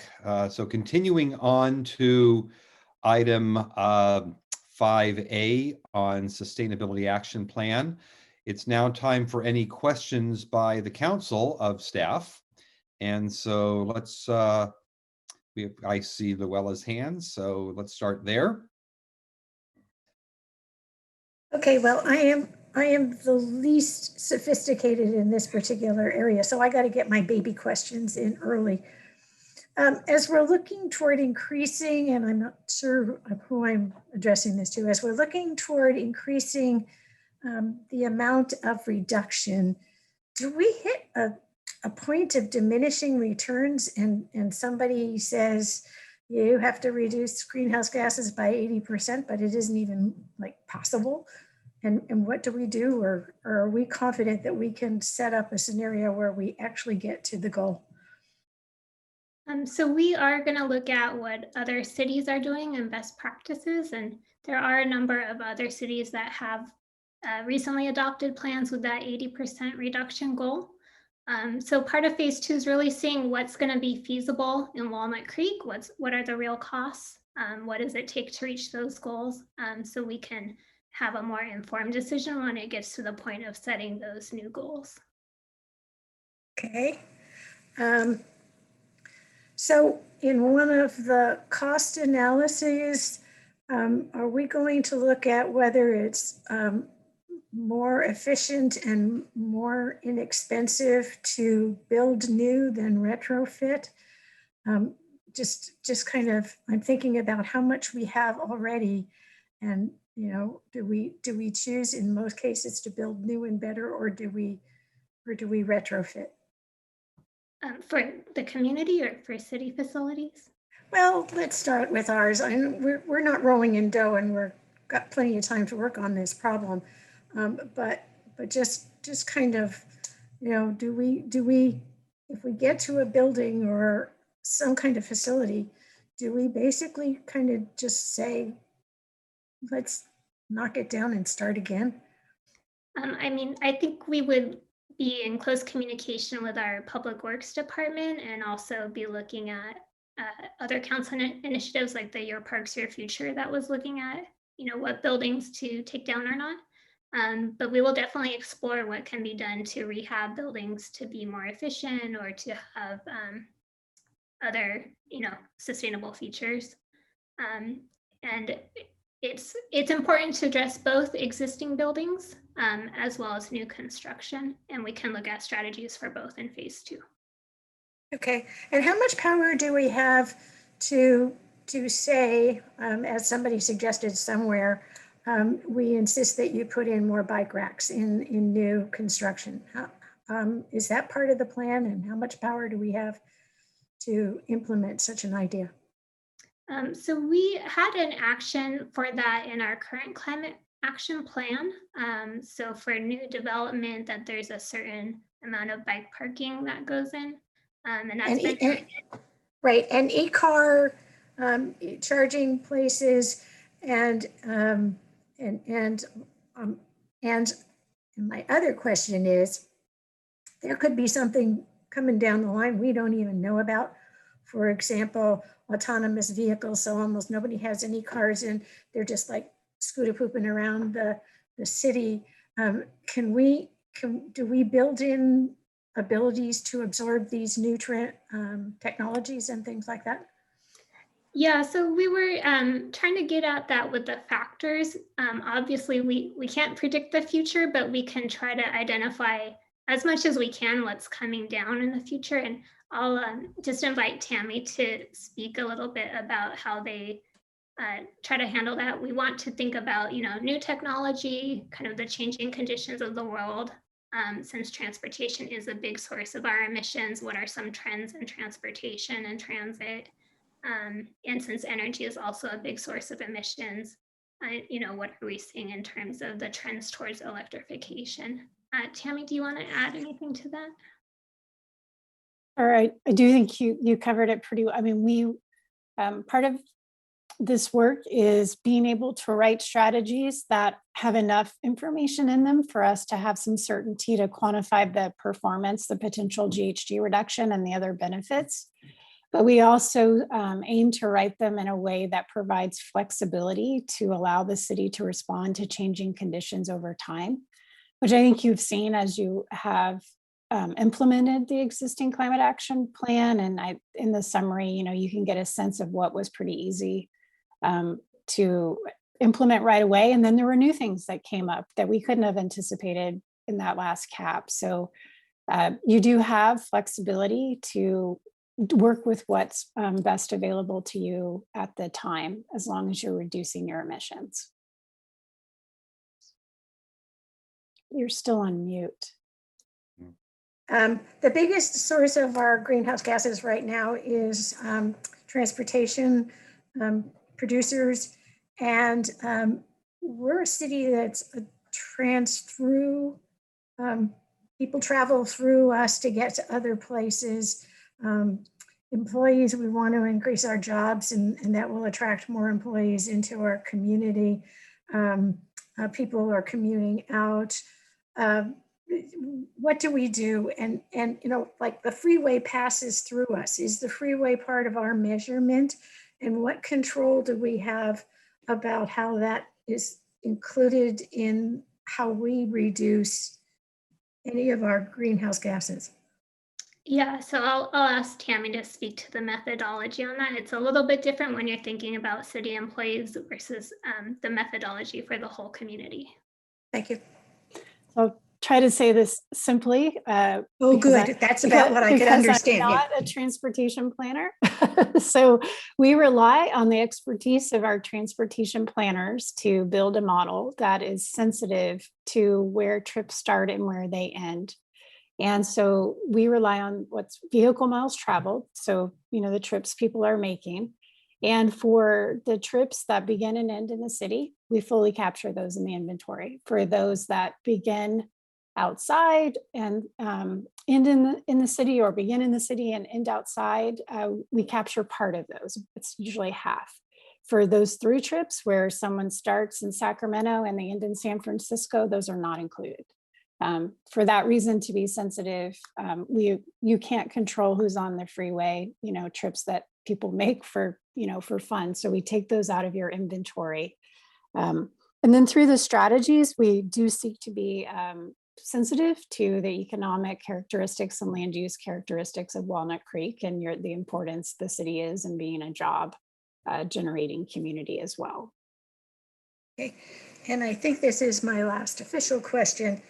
None of what we talked about today feels all that granular, which I personally think is important. We need to get our arms around the bigger job, but it's not very specific to any of the small steps that we're taking along the way. We have a constituency out there that has their favorite project that they want to say, I've really made an impact, and that sort of thing. Do you have an opinion or a suggestion about how we reconcile the 2 point of views, essentially the big picture and then the very specific picture of a one attribute project? Yeah, so we want to look at both community input and the results of these technical analyses. We'll never get to deep reductions if we only pick actions with small greenhouse gas results. So we need to balance both. And that's what we're going to talk about in phase 2. There are trade-offs. The city can't do everything under the sun, but we can prioritize. And the criteria, we're hoping that the criteria that council chooses to approve tonight will help us have that conversation with the community about what some of the costs, the benefits, and potential trade-offs are. And at the end of phase 2, when we come back to council, have some results to show in terms of what we're recommending. And we will try to make that balance. And we can evaluate ideas submitted by the community, such as through the climate emergency resolution. We can evaluate those strategies just as we would any other strategy using those same criteria. Thank you.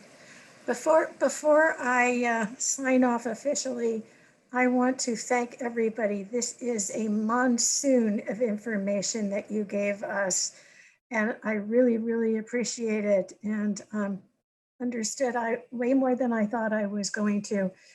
So I deeply appreciate all you've done to help us get along, and the community, because this is an asset for the community as well. So thank you for all your efforts. I really appreciate them, and I thank the mayor, and I'm done. Thank you. I saw Councilmember Darling's hand up before, so we'll go to the next.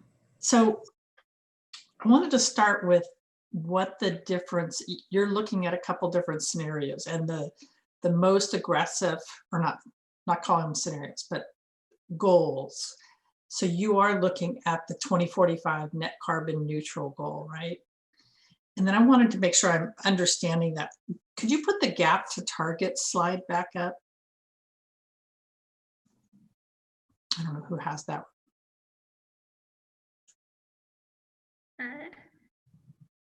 Tammy, if you're having difficulty, we can ask the city clerk too. There it is, yeah. So on this one, this doesn't actually have the 2045 net carbon neutral, because wouldn't that be 0? It's 0 or whatever remains. You might have actual emissions remaining, but you'd have to then offset them. Okay. So just to make it simpler, we are showing the medium scenario, which is kind of compliant with a lot of the case law and the legislative goal for 2030. Okay, so if we're going to pick the 2045 target, we're never going to get all emissions down to 0. So we're not going to get to 2045 unless we do some carbon sequestration and negative carbon emissions, basically find a way to reduce some source of carbon into the air. Is that correct? Yeah, I think for the net carbon neutral, there has to be some kind of way to offset remaining emissions. It's not really considered feasible to get to 0 at this point, although maybe by the time we get to 2045, things will have changed. But yeah, so looking at different ways to offset or have negative emissions. Okay, that makes sense for me. Okay, then so when you go,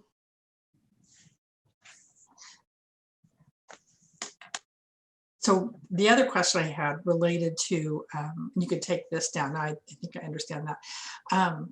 We're doing a climate action plan. A lot of others are doing similar ones. Are there opportunities to do things on a more regional basis with some of the planning that's going on? Are we looking at that? Definitely. I know Contra Costa County is updating their climate action plan right now. We actually meet with a lot of the other cities in the county regularly to share best practices. So there are also a lot of regional programs and entities that we can look to leverage, and even, NGOs and community groups. So I think in the Bay Area, we're very fortunate that there are other partners that we can work with, and we can promote and leverage their programs or work together. Tammy mentioned that the tool that we used for the inventory, that was a group of cities in Alameda and Contra Costa County that worked together to fund and develop that tool. And then, so if we are going to look at carbon sequestration, because that's going to deal with carbon waste coming out of the city or something, or landscape level changes, that's something that we're probably not ever going to, that would be difficult to do as a city on its own. Are you guys thinking about that as a strategy, or? Yeah, I mean, we'll get more into strategies in phase 2. We definitely will consider kind of regional opportunities. And I know even other cities are piloting some of these programs now, so we can look at, what they're finding. Tammy, do you want to jump in on carbon sequestration? Yeah, it's definitely in the we're getting ready to explore it category. We have PlaceWorks happens to be working with the county right now on their climate action plan. And we know that this is a topic of great interest to them, and they have a grant that will allow them to do some exploration into sequestration potential of their lands. And so, the city has open space that we can look at. There are the regional park district. There are a lot of great partners here, all interested in achieving this goal together. Okay, I think those are my questions for now. Okay. We'll go with Councilmember Silva. I see a finger pointing up, so. So I have some basic questions that I sent you in advance, but I think you covered most of them. But let me make sure that as a baseline, I understand. So a municipal or city operations emissions are calculated separately from community-wide. Correct. At some point, does community-wide reflect, since we have a community-wide numeric obligation under state law, where do municipal operations get integrated into? Are they integrated into that at some point? I'm going to ask Tammy to weigh on this. So you kind of consider them fairly independently, though there is some overlap. So Tammy. Sure. And so the community-wide inventory results we showed you, those include city. So the city facilities, your energy use, that's reflected in the community non-residential subsector for energy. The employee commute, that would get picked up in the transportation sector as following the method that we're using for where the trips begin and end. So it'd be a little different from how it's counted in the employee commute survey. So every sector will pick up part of the city's operations and related emissions.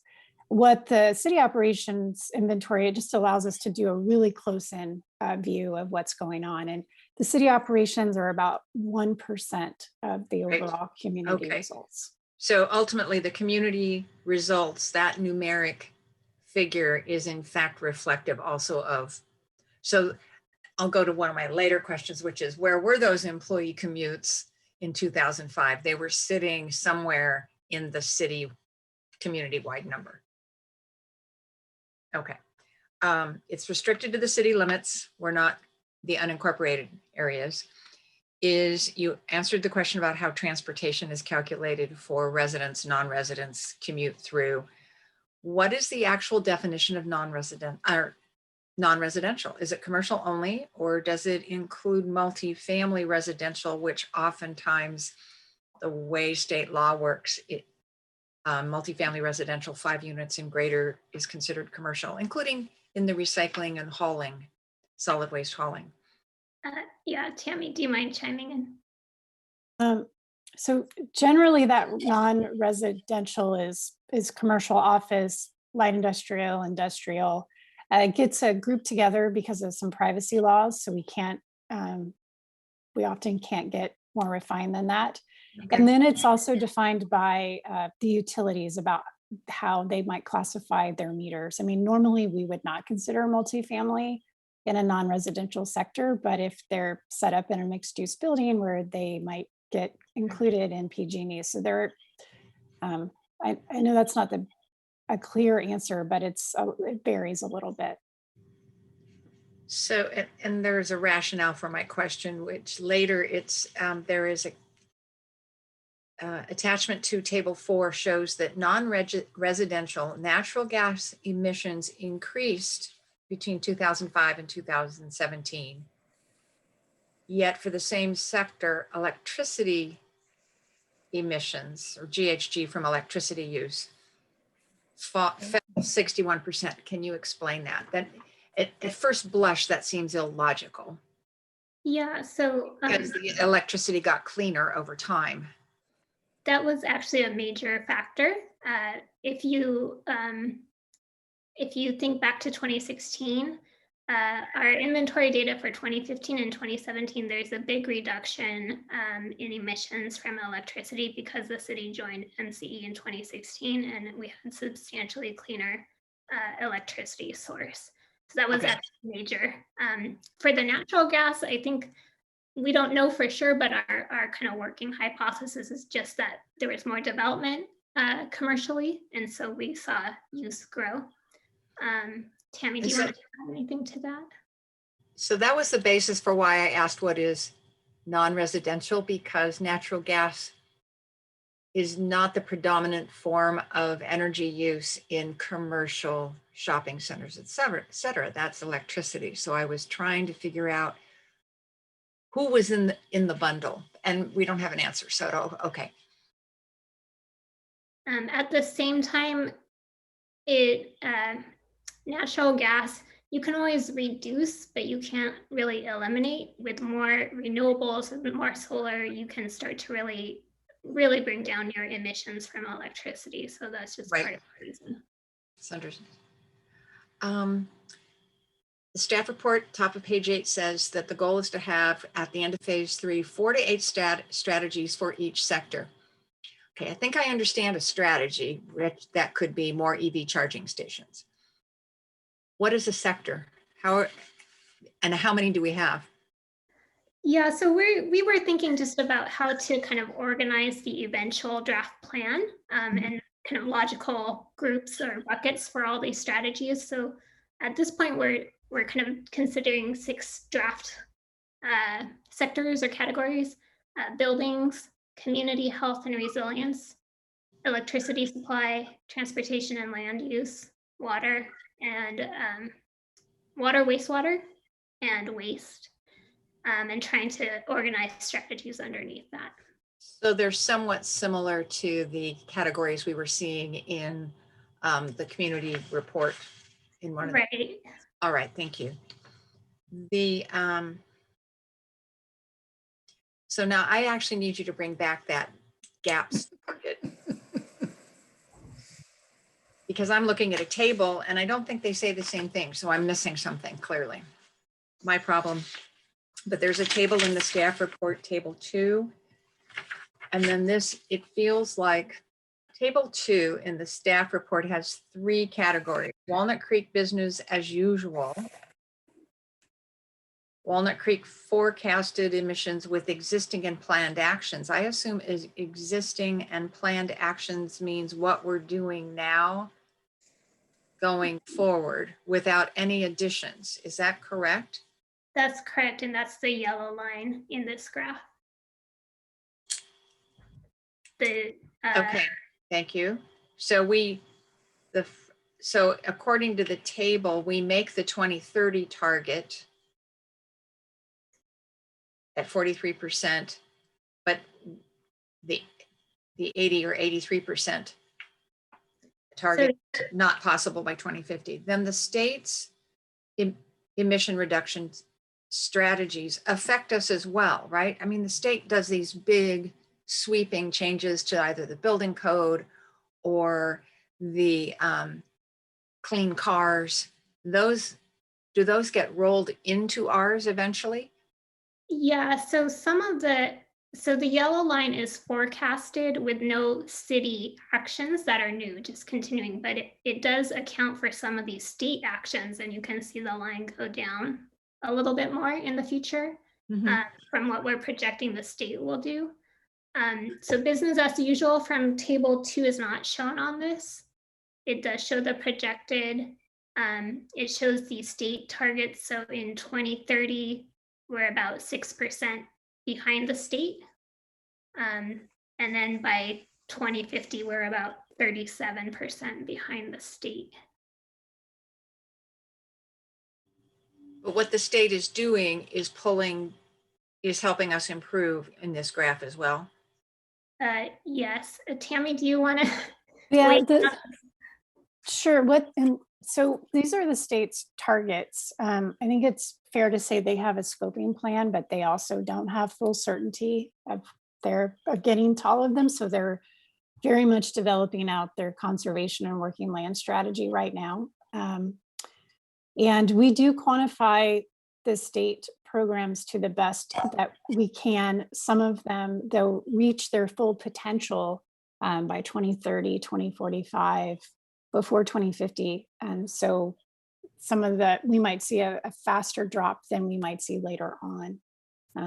It's all based on what we know now and what we can assume. Okay. And you answered, so feasibility will be one of the criteria that we are looking at in terms of evaluating the strategies and ideas that come forward in phase 2. So for the criteria, although we don't have one called feasibility, I think it's captured in a couple of different ways. We're looking at the costs to implement, the ease of implementation, who it would apply to, and funding sources. So kind of that captures a lot of how feasible is it to really do this. Yes. And some of those criteria are in fact quantifiable and others are more qualitative. How easy it is not quantifiable. Right. How much it will cost and what the return on investment will be. Those are both numeric. Is that what we're going to see? Yeah, so we're going to start off again, because we're starting with a large list of strategies, it'd be somewhat cost prohibitive to do actual estimates for everything. So the first go around, we're looking at more of a qualitative assessment.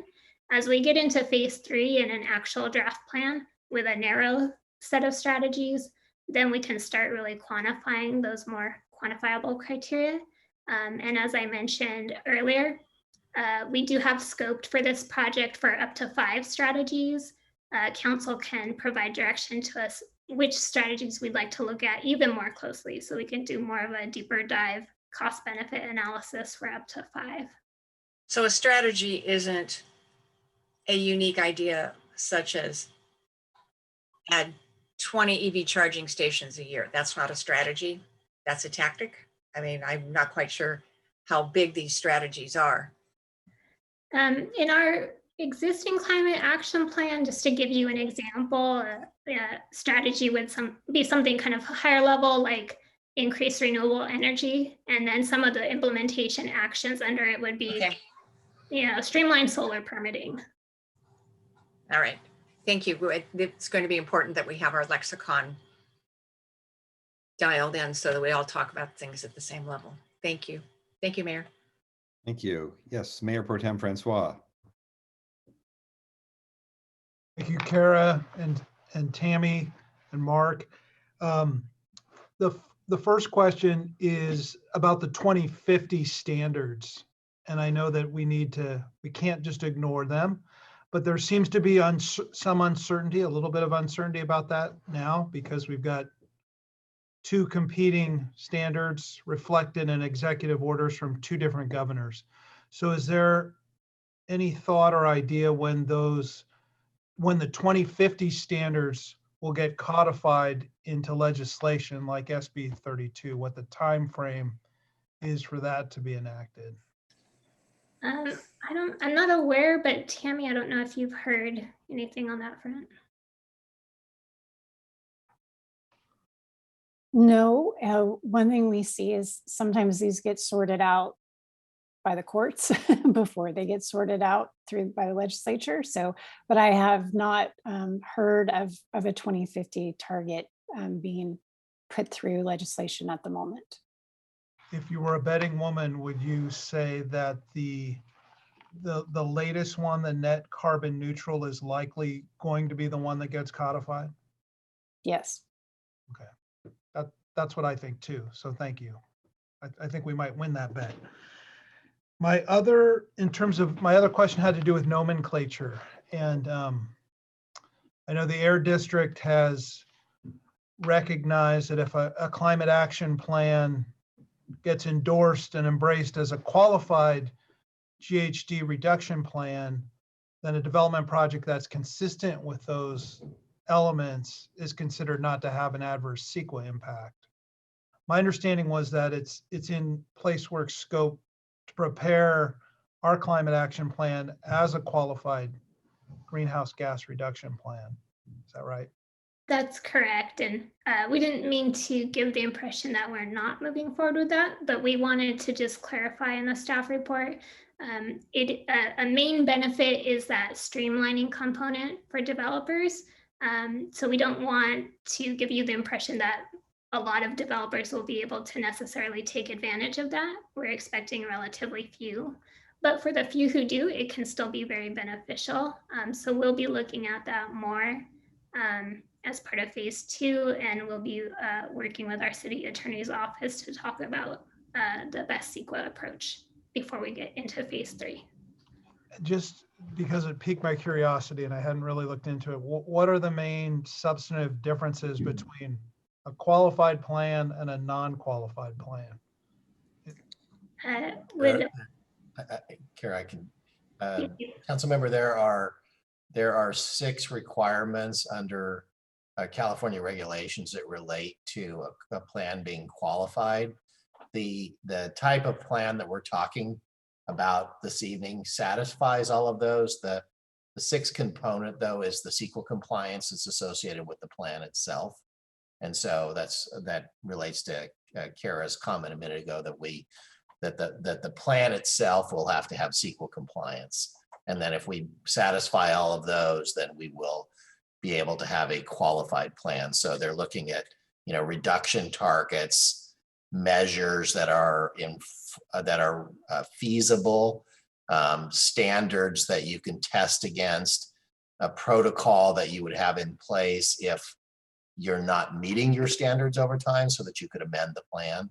But the state regulations do provide a set of criteria that any qualified plan has to meet. And as you noted and Kara's noted, if you do meet that, then it does allow for streamlining on projects from a CEQA standpoint, as long as the projects are considered not significant under the standards that you adopt under the climate action plan.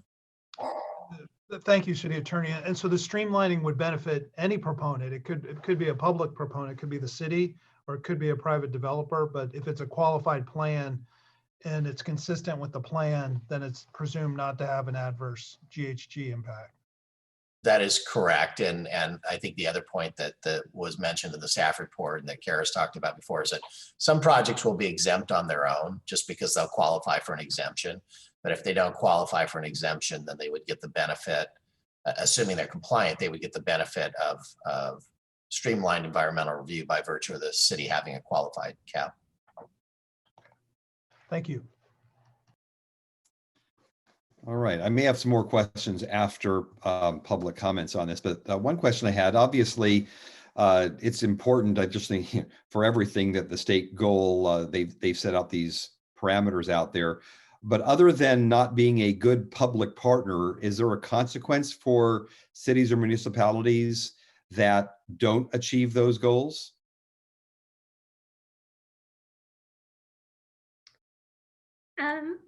I don't think so, although I'll invite Tammy to weigh in.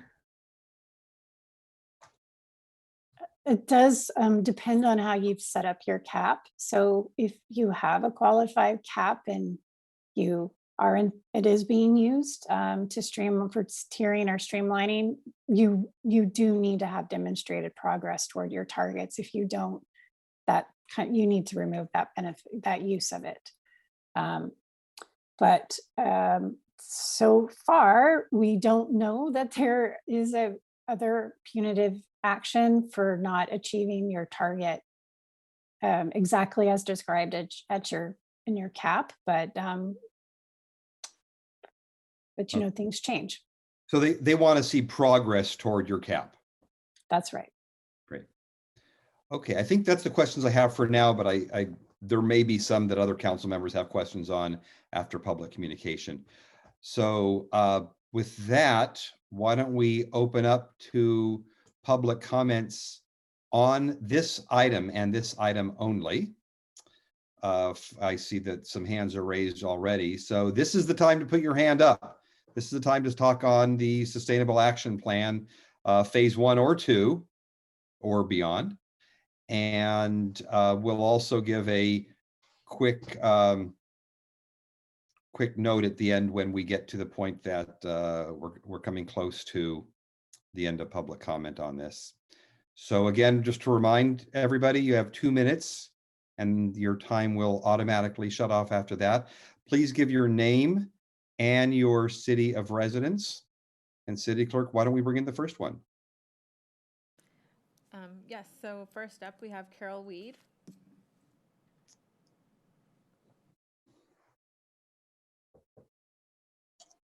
Hello. I'm addressing the, oh, yes, it's Carol Weed, resident of Walnut Creek. I'm addressing the issue of vehicle idling proposed in the climate emergency resolution. That is idling while parked. The city now has idle-free zones of 30 seconds located in front of downtown restaurants and elementary schools. It would make environmental sense, public health, and automotive sense to extend those to the whole city. Other cities have ordinances banning idling. In fact, 9 US states prohibit idling in the whole state. Furthermore, our city staff has recently studied a good many of these ordinances. There is no reason to delay this action. Environmentally, idling significantly increases greenhouse gases. Unnecessary idling burns 6 billion gallons of fuel annually in the United States. About half of that is in California. Eliminating personal vehicle idling would be the equivalent of taking 5 million vehicles off the road. As a retired physician, I'm also concerned about the fact that exhaust fumes have been linked to asthma, heart disease, cancer, birth defects, low IQ, and dementia. The fumes are heavier than air, so they stay close to the ground. When a car is idling, it's in a fuel-rich mode, polluting more than when driving. Idling cars emit more carbon dioxide, carbon monoxide, and other toxic fumes per gallon than moving cars. So also, catalytic converters are designed for moving vehicles and are ineffective when idling. Idling is even bad for the vehicle. It causes excess wear and the cylinders, spark plugs, and exhaust. Idling for more than 10 seconds uses more fuel than restarting the engine.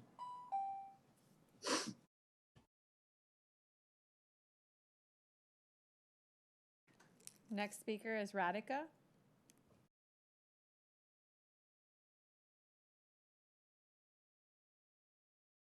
Hello, can you hear me? Yes, we can. Hi, I am Radhika. I live in Walnut Creek. I'm a resident of Walnut Creek, and this is actually my very first council meeting, and I must congratulate all of you for the wee hours of the evening discussing such onerous items.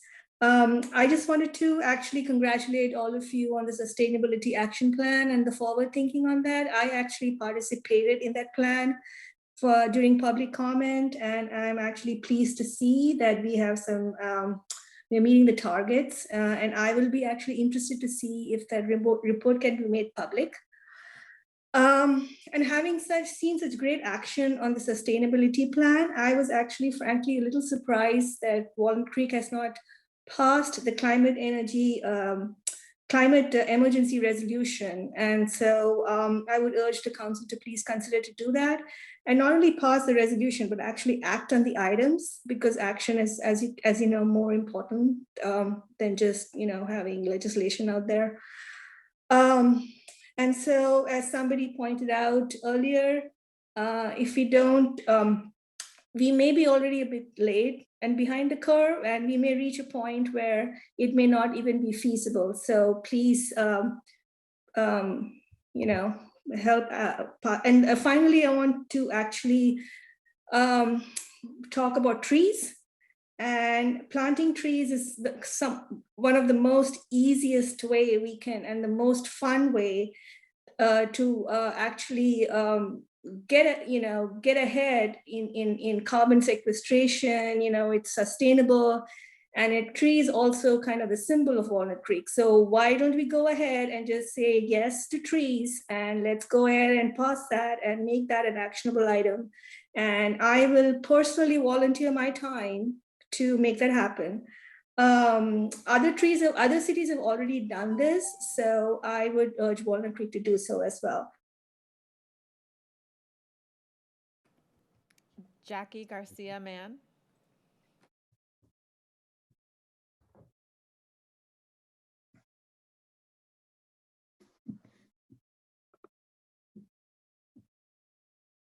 Hi, I'm Jackie Garcia Mann, and I'm part of 350 Contra Costa and also the Climate Reality Project. And I applaud hearing about this. And I want to speak on two things. One is just like signing up for MCE had such great payoffs for lowering the carbon footprint of the city, I want to point out that you could take action ahead of time to electrify new construction, and 42 cities in our state have already done that, including San Jose, San Francisco, Oakland, and that will help you get ahead of the curve, because the California Energy Commission, their requirements for ban on gas in new construction is being phased in over several years. But there's no reason why you cannot implement your own REACH codes, which will have really big dividends in terms of your greenhouse gas emissions. Every unit of new construction that you allow to go through that has gas, you're locking those appliances in for 15 to 20 years on hot water heaters and gas heat. So please do consider electrification REACH codes. You can implement these immediately, and we can help provide education and templates from other cities on that. And related to this, I ask that you please adopt the climate emergency resolution immediately, so that all areas of government are considering the climate impact, just like the Biden administration is doing for their whole government approach to the climate emergency. So too should every single city look at all things like this. And I like the teeth in the climate emergency. I like the initiatives. I actually live in Lafayette, and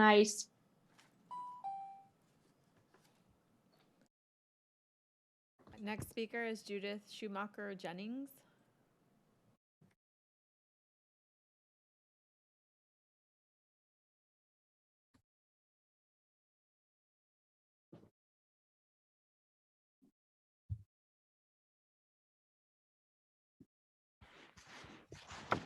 Hello, my name is Judith Schumacher Jennings, and I live in Walnut Creek in Rossmore, and I'm a member of Sustainable Rossmore. Thank you to Mayor Wilk and all the city council members for all the hard work and good work that you do on this issue. I would like to say that I support the climate emergency resolution intact, including all 5 of the climate action initiatives. And Mayor Wilk, I was a little concerned that you are asking if there's punitive consequence for not meeting the goals. I would hope that as we consider this an emergency, that we're looking to exceed goals, aspiring to exceed goals, and not considering ways that we could get out of goals because there's no punitive consequence. And in response to Councilmember Haskew's question about new buildings or remodeling existing buildings, I'm a retired building inspector, and I have an interest in this area, and I'm of the understanding that it's more effective to retrofit existing buildings, that it is more helpful to the carbon footprint to retrofit existing buildings than to build new buildings. Thank you for your time and your attention.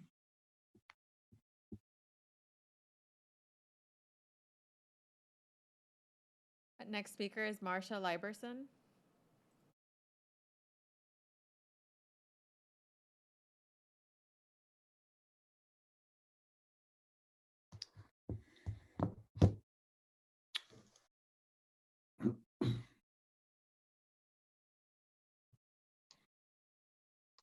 I hope you can hear me now. Thank you. I am a resident of Walnut Creek for the past 9 years, and also I'm a medical ethicist.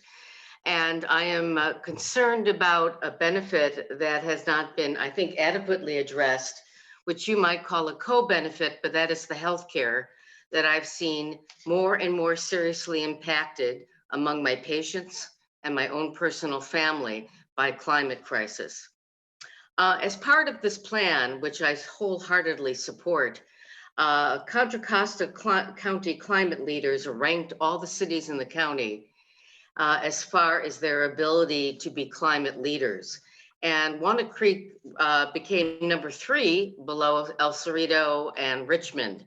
But still the score among all of the cities is extremely low. And Walnut Creek really ranked low on solar megawatts installed, water use, and also, excuse me, and also other areas as diversion of waste. So I really think it's important that any project that Walnut Creek considers, you have to consider the impact on climate in addition as to financial feasibility. So I particularly support the areas in this plan that talk about expanding the city's idle-free zones, phasing out the use of gas-powered leaf blowers, that we don't need these, and also increasing the number of households and businesses that move to 100% renewable energy sources. Thank you so much on behalf of my family and my patients. Thank you. Next speaker is Brad Waite.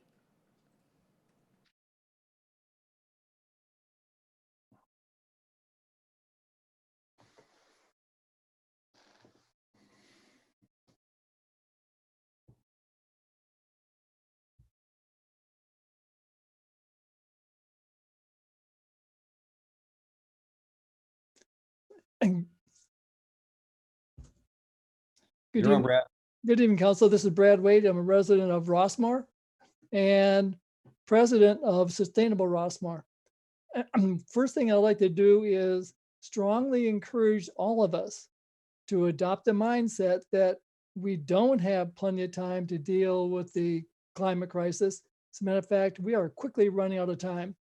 As a matter of fact, I've been told that the California legislature is looking at a couple of bills that would move the 2045 goal up to 2030. And it wouldn't surprise me if they then, in another 5 years, move it even quicker. And one of the reasons why it's important that we act quickly is because of there are a lot of my fellow residents in Rossmore that literally are scared senseless by the thought of a drought driven wildfire roaring through Rossmore Valley that only has one way in, one way out. So please, push yourself fast enough that you're uncomfortable, because we all are every day. And towards that end, I strongly recommend that you adopt the climate emergency resolution with the 5 initiatives, and please adopt it tonight. Thank you very much for your time, and we look forward to working with you and much more in the future. Thank you, Brad. Next speaker is Leila McCullough.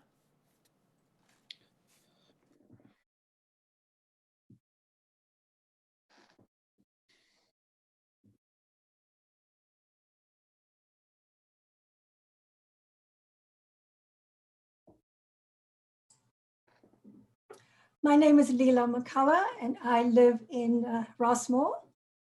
And I thank you for your time so that I could speak with you. And I strongly urge you to adopt the Climate Emergency Resolution plus the 5 initiatives. I love trees, and I'm very interested in the planting of trees in open spaces. I think this can be an activity that can unify the town. I think everybody loves trees, and everyone can come together and work for the common good.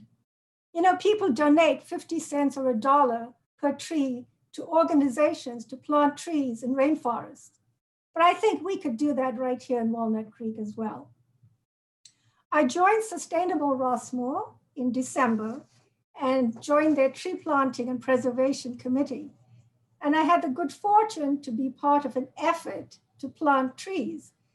And I was able to plant valley oak and blue spruce acorns in various spots in Rossmore, in all the open spaces. And so I visit my acorns regularly when I go on my walks, and I'm waiting for them to emerge. And I'm hoping, you know, in the next 10, 20, 30 years, that there will be a small oak forest there that can sequester carbon and provide shade and beauty in Rossmore. I think trees are the lifeblood of the planet. All life depends on trees. And plants, animals, the earth, the oceans, and us included. So I think they are a crucial solution to the climate crisis, and I strongly urge you to please adopt this climate emergency resolution plus the initiatives. Thank you so much for your time. Thank you. Next speaker is Lisa J.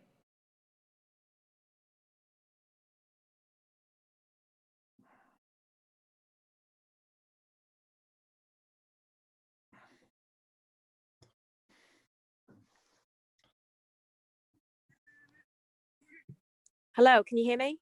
Yes, we can. Okay, sorry about that. And I apologize if there's any background noise. I'm actually at my son's soccer game. So I wanted to thank you, first of all, for looking at the sustainability action plan, the way you're doing. Really appreciate that the effort that's been put into that, and applaud the work that's going into it. My concern, though, is that realistically, it will be next year before any of those initiatives and actions can be really undertaken, and we don't want to waste any more time.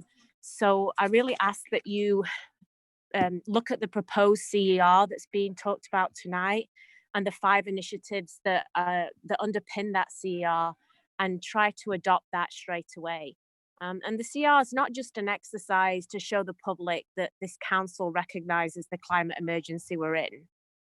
It's got 5 clear actionable progress and actions that can be done immediately, and it can actually start moving that goalpost now. So respectively, I ask that I know you're looking at the SAP, but the adoption of the CR takes precedent right now, and that's something that we can all get behind, and you'll get community support for that. Thank you for your time. Thank you, Lisa. Next speaker is James Naprawa.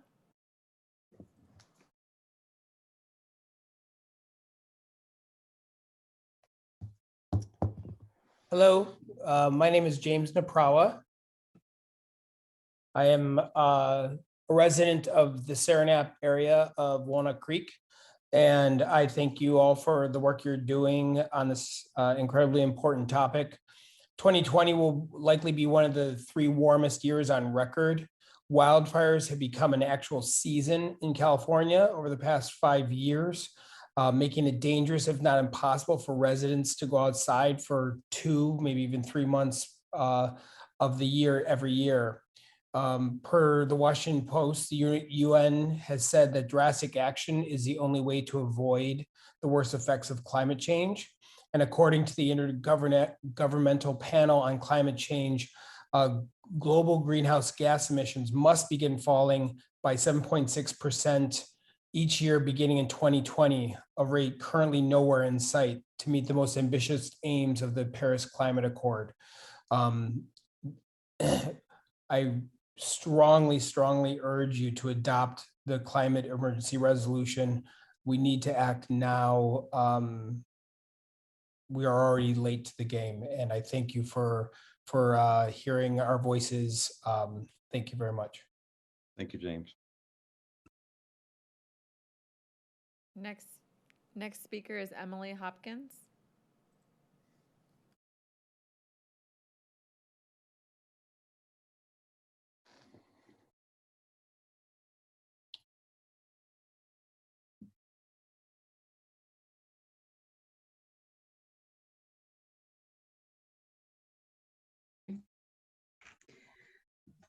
My name is Emily Hopkins.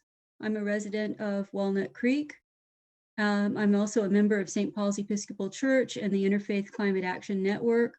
I was formerly on the board of Meals on Wheels and Senior Outreach Services, and I am a proud new owner and operator of an electric bicycle, so I want to thank you for that incentive. We all are charged with caring for God's creation.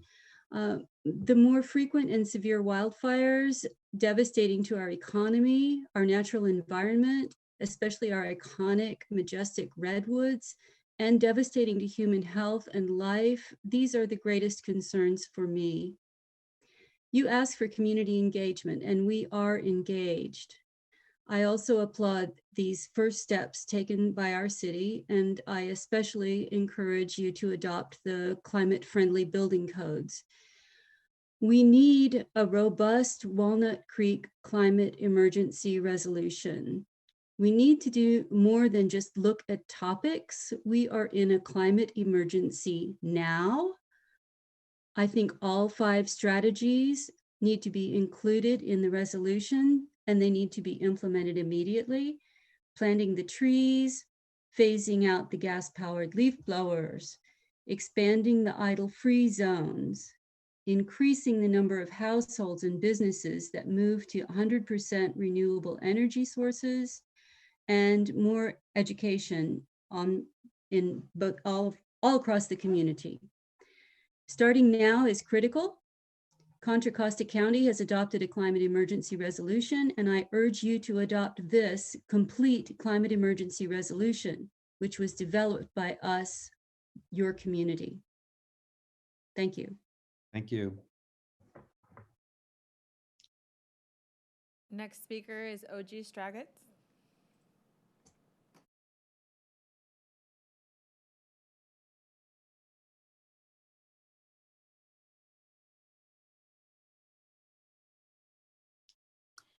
Can you hear me? Yes, we can, OG. Great. Good evening. I'm OG Strogatz, a longtime resident of Walnut Creek.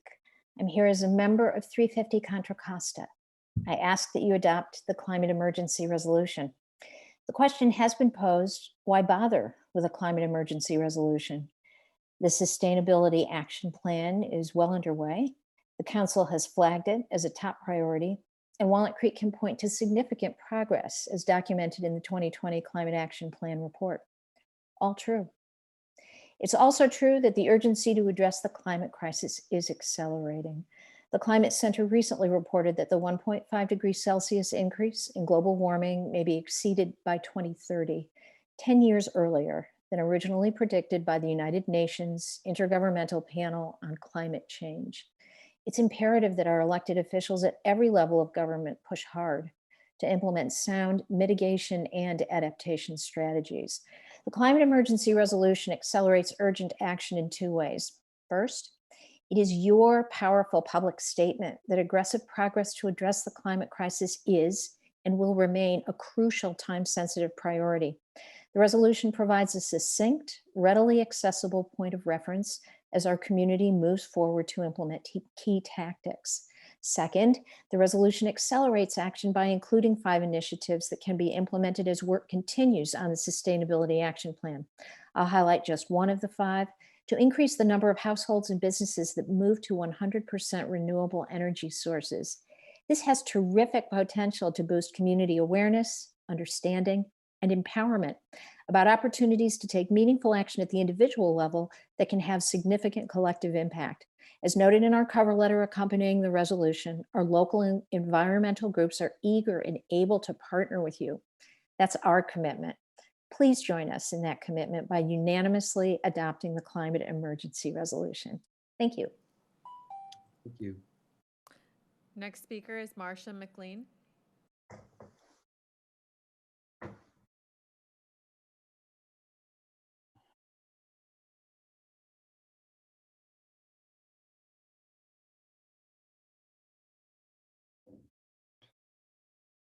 Marcia, you're on mute. Thank you, Mayor. My name is Marcia McLean. I live in Walnut Creek. I'm here to speak on the climate emergency resolution. And I want to just do a specific thing. I walk every morning, and a lot of mornings I hear really, really noisy gas blowers. really horrible. They smell bad, they sound bad. Just recently I was walking and all of a sudden I saw a bunch of leaves blowing. I didn't hear noise, I didn't hear smell. And as I walked the corner, there was one of the gardeners in Rossmore with a gas blow, with a electric blower. No noise, no pollution, and I urge you to think about doing the entire climate emergency resolution, but think about all of your people who call you up and say, could you stop those leaf blowers? They are so noisy. And if Rossmore can do it, I'm sure the city can. Thank you very much for taking my time. Thank you, Marcia. Next speaker is Samir Advani.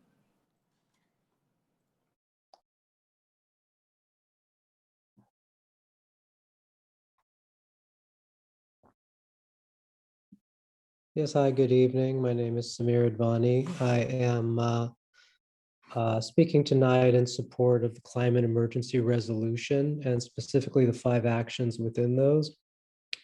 I'm a 6-year resident of Walnut Creek, and for the last 2 years now, I've been advocating to have leaf blowers banned in the city of Walnut Creek for their pollution and their noise. And other cities have done this to great success. Just recently, Oakland went all electric for leaf blowers. Rossmore just went all electric in January. It's not a hard thing to do. The technology is there. I'm glad to hear that the city has started doing it in a pilot program in city operations. I think you can go ahead and push that forward fast and then get to a position where we can get the whole city transitioned over to electric leaf blowers and eventually electric landscape equipment, across the fleet. The public is ready to help. I think that's what you're hearing on this call, is that people have realized that the conversation has shifted. The kind of earth has shifted under climate change. With the fires in the last couple of years, you have a lot more awareness and a lot more concern, and therefore a lot more energy behind getting some of these initiatives done sooner than later. Thank you. Thank you. Next speaker is Greg McVicker.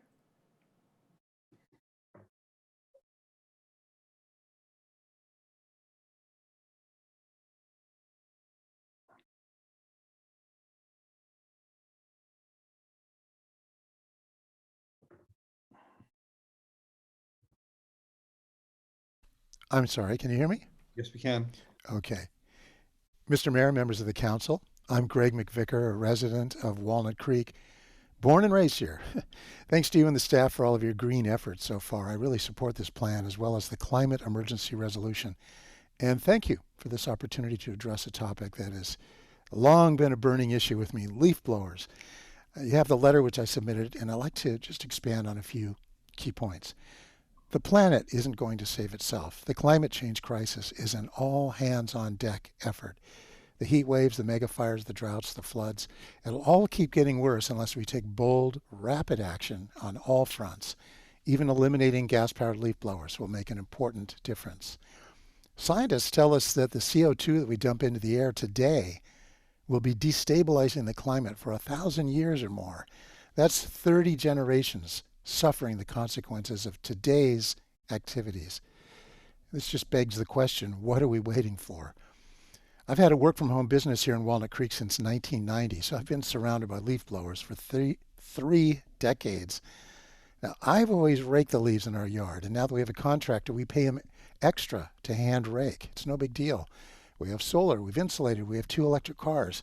But there's only so much that individual families can do, and that's why I support city efforts to reduce our collective CO2 footprint. Your engagement is so important. What about the workers? Everybody asks. Well, most leaf blower activities in the city is commercial, and every business must refresh and upgrade its equipment inventory on a regular basis, sometimes making a leap to new technology. We all did it, moving from typewriters to computers. I believe that yard maintenance contractors that work in Walnut Creek should be licensed like any other business, and to keep that license, be required to upgrade to electric tools. Electric pickups are on the way, which will make battery charging super convenient.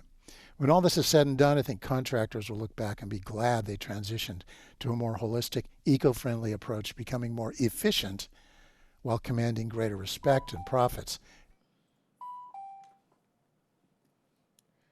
Next speaker is Douglas Wittenabell.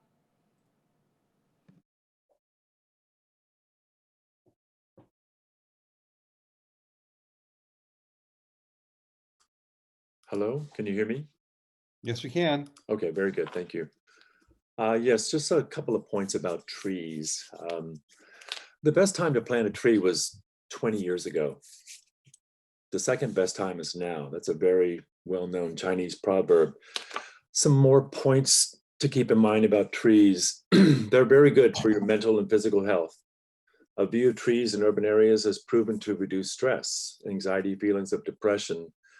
There's nothing like a sight of a tree-filled garden on any type of building grounds or hospital grounds. It speeds healing in hospital patients.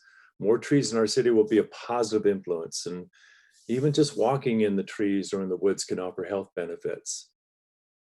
We're all going to be giving our descendants a gift by planting more trees. Trees can live hundreds of years. So when you plant one, you're giving a gift to your children and your grandchildren. It's a symbol of commitment to the environment and a beauty of the world around you that will live on far beyond your own lifetime. I've been a resident of Walnut Creek for 15 years now. I'm an architect, I'm an artist, I'm also an environmentalist, and I'm a full believer in this simple way that we can help fight climate change is plant more trees. They keep us cool. We all want to be cool these days. By growing a canopy to prevent some sunlight, we can also create more areas of shade on the ground. Urban trees help buildings stay cool, reducing the need for electric fans or air conditioners. An earlier commenter had mentioned this also about buildings. Yes, it is most likely smarter to take older buildings and renovate them than to put up new buildings. That's from an architect's point of view. But basically, I'll end this by saying planting trees is easy. And the true meaning of life is to plant trees under whose shade you do not expect to sit. Thank you.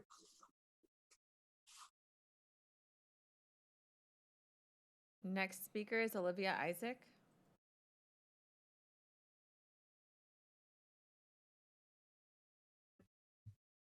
Hi, can you hear me?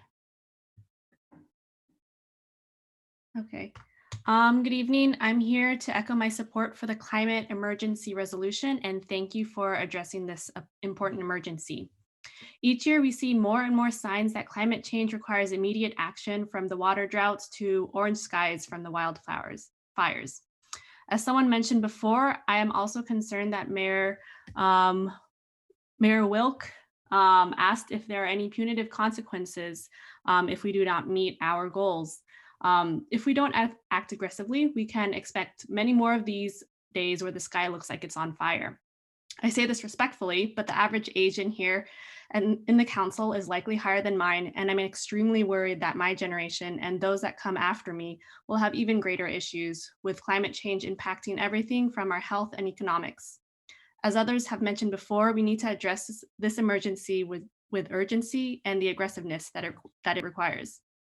Further, we need to look beyond greenhouse gas reduction and think about how we approach other things like water usage, waste maintenance, recycling, and more. Thank you for your time, and I look forward to hearing what actions this council will take on this emergency. Next speaker is Karen Perkins.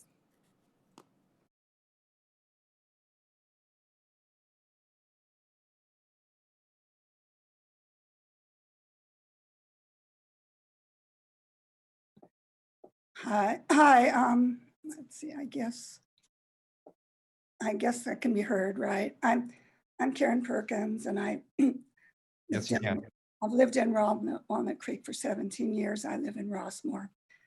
I want to thank the City Council and Kara and Tammy and all the hard work you've put into this.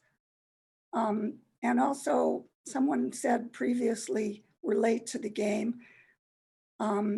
I have a Greenpeace t-shirt that's 40 years old that says "Stop Global Warming," and it shows flames engulfing houses and trees and cities.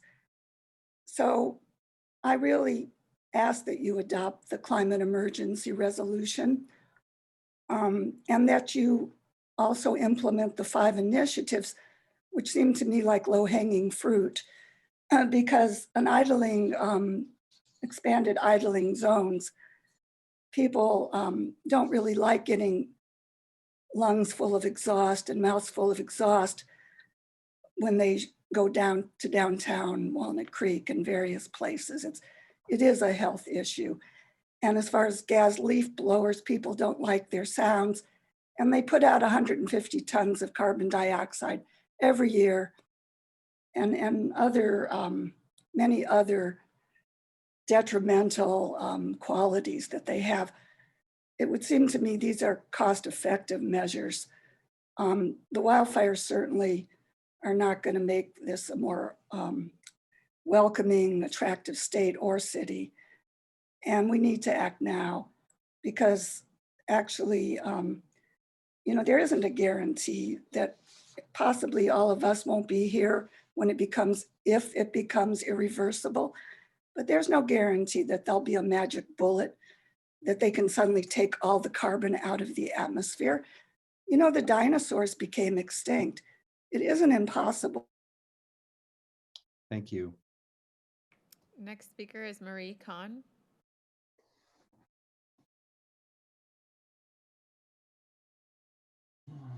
Hello. I'm also very, very much in favor of the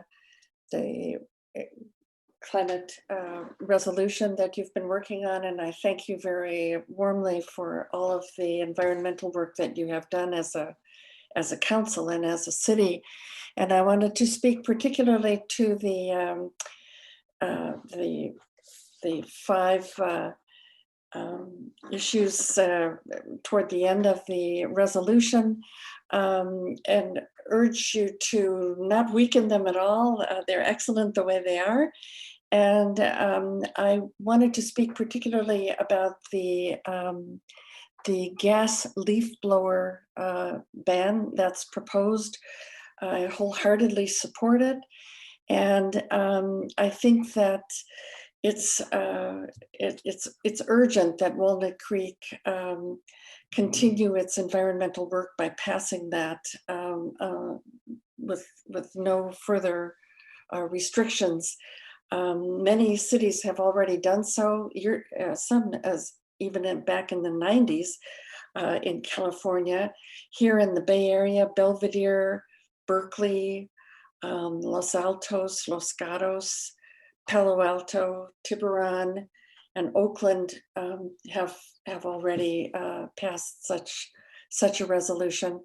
And I hope very much that for the health of the residents of Walnut Creek and for the well-being, the healing of the planet, we will do so too. I'm sorry that I forgot to indicate my address. I live in Walnut Creek on Ptarmigan Drive, 1571 Ptarmigan Drive. I thank you once again for your hard work in this area. Thank you. Next speaker is Bob Joe.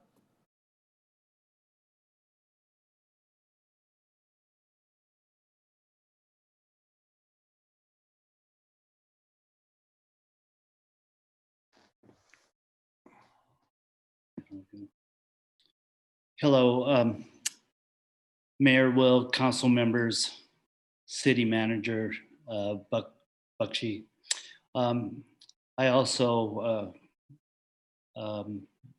want you to adopt the climate emergency resolution. I'm here this evening to talk about one of the actions, and that is the Eco Art Initiative. I sent a letter late yesterday with a full description of the Eco Art Initiative. I also included a couple of event flyers. I hope you received them and had time to look over the information. The Eco Art Initiative was introduced last month at the February 16th council meeting by Alexandra Bunnick, a youth leadership commissioner and a member of Sustainable Walnut Creek. I sent a descriptive email and spoke on that at that meeting as well. The Eco Art Initiative is an art competition that draws attention to downtown businesses while spreading a green message. and it also encourages young artists in what they love doing. I believe that the Eco Art campaign will boost the morale and bring back the vitality that has long been absent due to COVID-19. Let's bring back our downtown experience. So I'm here asking for the city's support by promoting the initiative in the nutshell, the manager's report, in the ECOE newsletter and other cities' media. The campaign will launch next month and run through October. We'll need the media outreach throughout the duration to ensure its success. As a reminder, this initiative requires no Next speaker is Jan Warren.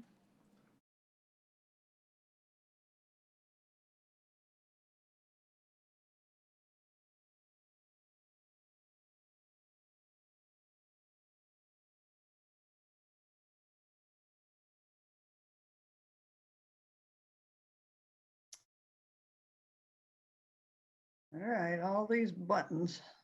Hi, Jan. Thought I'd show you my mugshot here. What happened to my notes? Okay. Good evening, Jan Warren. I live in the city of Walnut Creek for 35 years.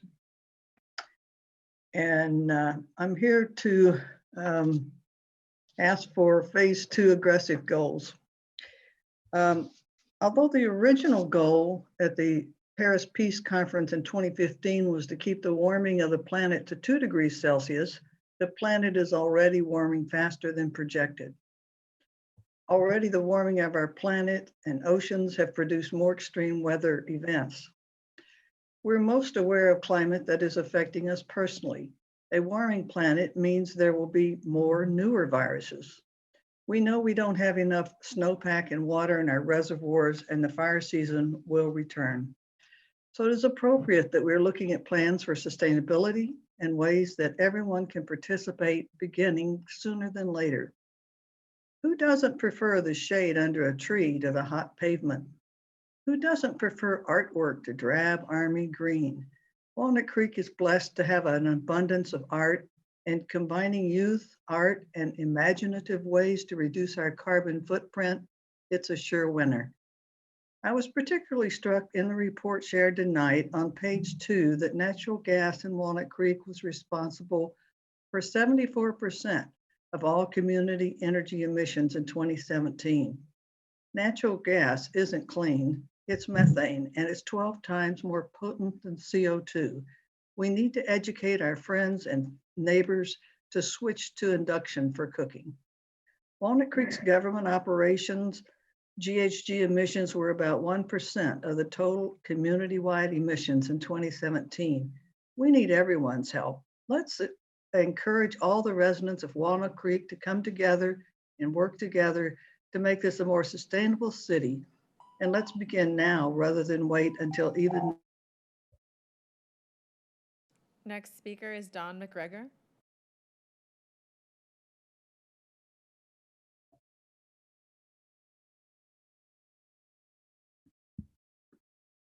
Good evening, City Council. Thank you for your time.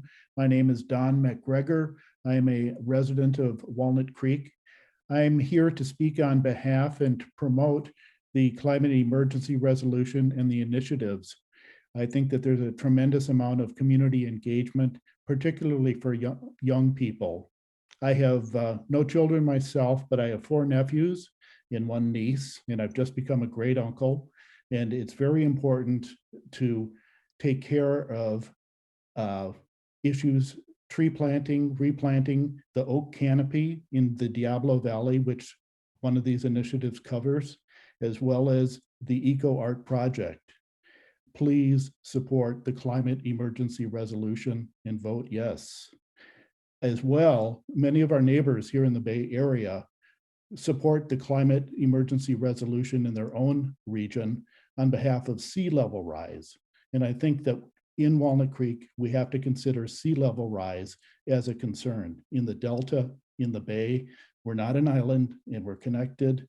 They're very close. And vote yes for the emergency resolution. It's an essential acknowledgement for the next generations. Thanks for your time. Thank you, Don. Next speaker is Brian Smith. And by the way, before Brian goes, I noticed that we're only down to a couple last people to speak. Just a reminder Can you hear me? that if you've already spoken, you get one chance to speak during this. So looks like we only have a couple of people left to speak on this item. If you wish to speak, please raise your hand now. Thanks. Hi, can you hear me? Yes, we can. Hi, I'm Brian Smith. I'm a resident of Walnut Creek. And on the subject of leaf blowers, one thing I want to mention, I've been working from home my entire career. I've lived in this house since 1997. And so the blowers have always been a big problem for me in the neighborhood. The noise is especially irritating, in addition to the air pollution issues with the suspended particles and what it does to the soil culture. There are many issues, but the one thing that I want to point out that I think I maybe have not heard elsewhere is on the subject of air conditioning use. So I like to have my windows open when the weather is, in the spring, summer, fall, and I often get letters from PG&E on how low our energy consumption is here. I've got one in front of me. It says my home is 636 units, and the similar homes are 1,800. Efficient homes are 1,000. So got really low energy consumption. Because I don't run my air conditioner, I like to have the windows open. When the leaf blowers start up, I have to go around the house and close the windows and think about installing more air conditioning. I think it's an environmental concern. In addition to all the other facts that you've heard about blowers, I would like you to take this into account as well. Thank you. Thank you. Next speaker is Jamie Davidson.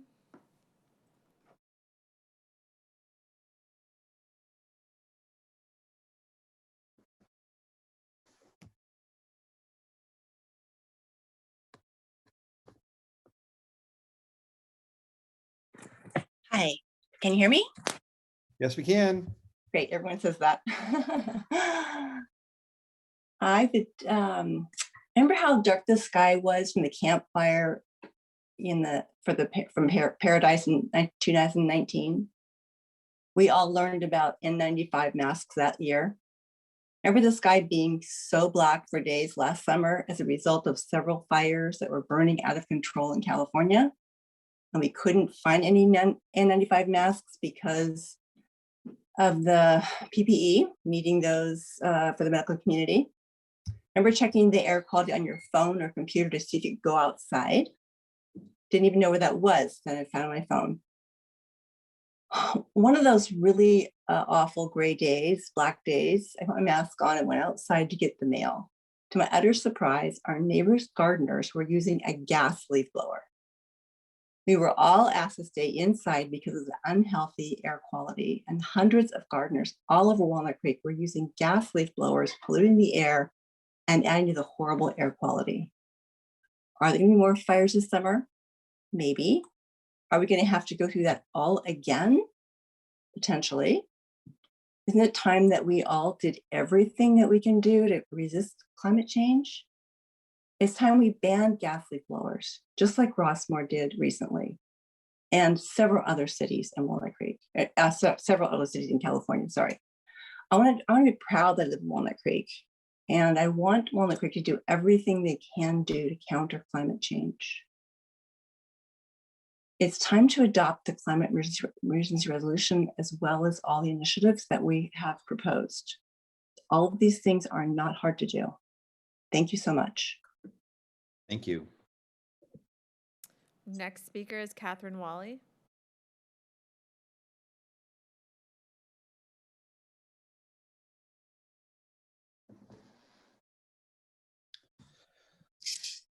Good evening, Council. This is Catherine Wally, resident of Walnut Creek. I'm calling in to voice my strong support for the Climate Emergency Resolution and Sustainable Action Plan. I'm a person who identifies as an environmentalist, beginning her involvement in environmental activism in high school, who chose to live in a small home that is in walking distance of downtown and public transit in order to reduce my environmental impact. Climate change is one of the most pressing concerns of mine when it comes to my family, my community, and future generations. Environmental justice is also of utmost importance to me.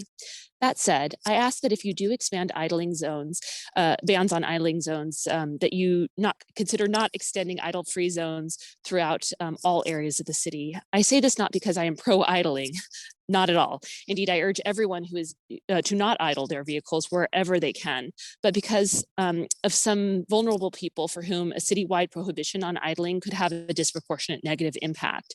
For some, their only home is their vehicle. And during certain times of days or certain times of the year, the only place where they might find warmth during cold weather or relief from the heat during the summer is in their car when their vehicle is idling. These folks may be the most disproportionately financially impacted if any fines were to be levied upon them for idling. If we were to initiate a citywide ban, these unhoused individuals would not necessarily stop idling, but rather they may be forced to go to other cities, thereby not having an impact on total carbon emissions in California. I recently gave many of my child's unused infant items to an unhoused woman in her 3rd trimester who is living out of her car. I worry about where she would go and the impact on her health if she were not able to turn on the heat or air conditioner in the only place that she could call home. Thank you for your time. Thank you. Mayor, I don't see any additional hands raised for public comment. Okay, then we will now close public comment for this item and bring it back to council. So at this time, obviously we had, I don't know how many, there were 20, 30 speakers that spoke there. Does any member of the council have any further questions of any member of staff before we move on to comments about anything they've heard? Councilmember Silva. I would like to confirm what actions we are agendized to take tonight.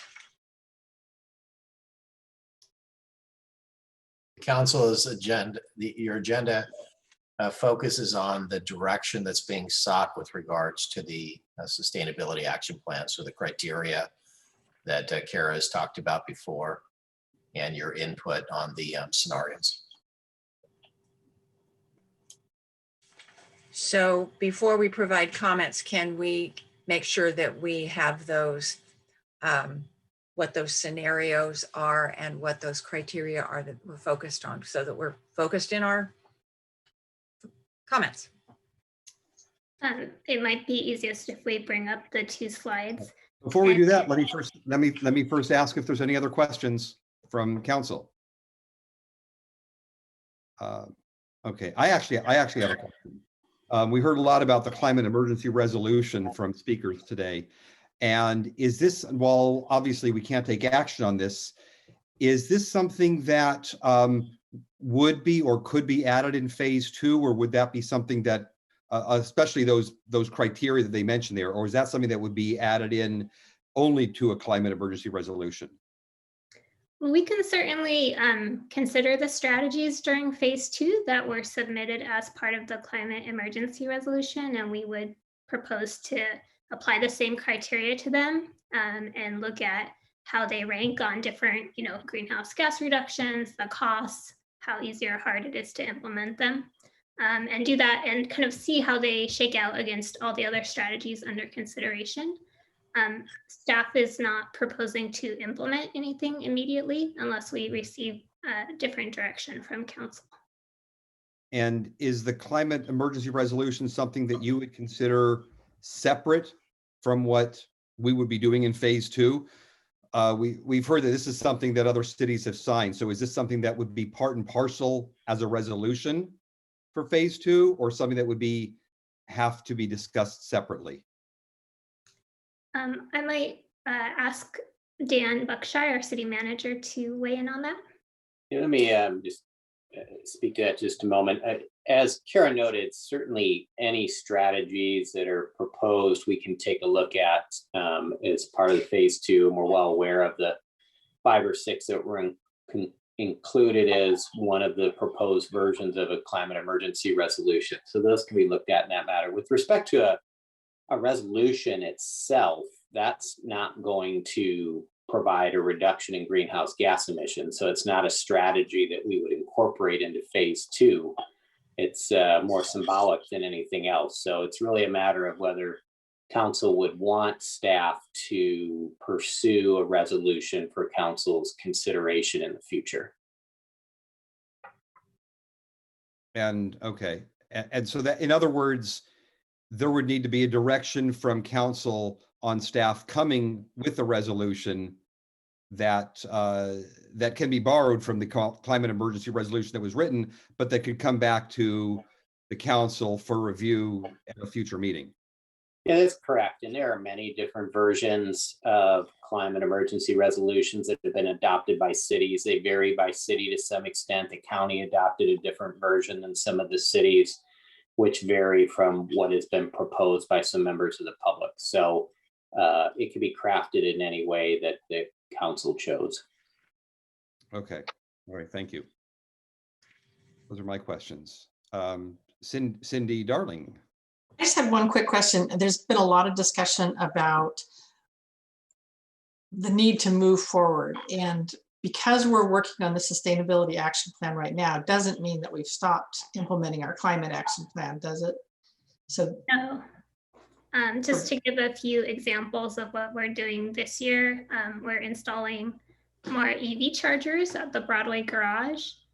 We're working to implement Rethinking Mobility, which is a transportation plan. So looking at more bicycle parking, looking at requirements for parking in new development and right sizing and reducing those requirements. We are promoting the Cleaner Contra Costa Challenge, which is a big outreach campaign that we've partnered with a local nonprofit on. And we're planning to finish up converting our streetlights to LED this summer. So those are just a few. It doesn't touch everything, but we are still actively working to reduce our emissions by taking action per the existing climate action plan. okay, thank you. Mayor Pro Tem, did I see your hand up? Yes. Maybe for Kara or Tammy, a few of the speakers spoke about electrification reach codes, which I think means phasing out any kind of natural gas appliances. What sort of undertaking, where is the state on that in terms of the residential building codes? And are you aware of what some other cities are doing in that regard? Yeah, so other cities have passed local building codes that have restrictions on natural gas for new construction, and some cities are looking at what can be done around existing construction or existing buildings. So that is a strategy we could look at during phase 2 and do that kind of analysis on as well. And then can you just refresh my memory? The percentages were the greatest sources of greenhouse gas emissions were transportation, followed by energy. Is that right? Correct. So transportation was around 60%, and then energy was pretty evenly split. So energy was about 30% evenly split between residential and commercial or non-residential. And then in terms of the climate emergency resolution and the 5 strategies, has anyone on staff had an opportunity to look at the fiscal costs of implementing some or all of these measures? I have not looked into the fiscal cost, assuming we would look at them in phase 2 and do that kind of qualitative assessment as part of phase 2. I see. Okay, thank you. Yeah, Councilmember Silva. So there's a second half of that question. Thank you, Mayor Pro Tem. The other issue is what it would take to implement any of those. When you change, when you adopt an ordinance to ban plastic bags, it took us, gosh, it was close to 18 months, if not 2 years, because of the public outreach and the implementation strategies and the development of the ordinance and the rules, et cetera. So that hasn't been taken into consideration either, but will be considered or looked at in terms of implementation ease. I guess that's part of that during phase 2. Okay. Yeah.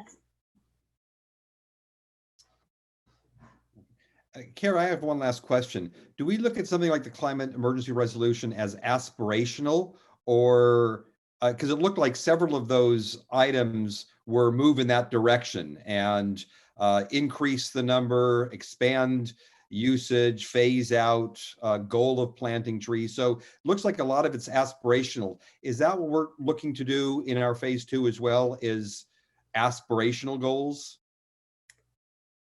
I'm not exactly sure what you mean by aspirational. I think There's certain metrics, and then there's goals, but you're aspiring to achieve those goals, but it's not a hard and fast rule to achieve them. I guess if you're talking about expanding use or phasing out use, I mean, it's moving in that direction, which is what we had just talked about in our questioning about an hour ago. right. I mean, you could do these a number of different ways. Some of these in our existing climate action plan, we do have kind of general statements like increase renewable energy, but as you get down into the actions, it gets very specific. Streamline solar permitting, run a program to increase rebates for solar. So it gets very specific. So some of these may, start out a little bit higher level, but we would have to think through, like, what would you actually have to do? What are the actions to achieve this? And what do they cost? And what does it take to implement them? Thank you. Thank you. Any other questions?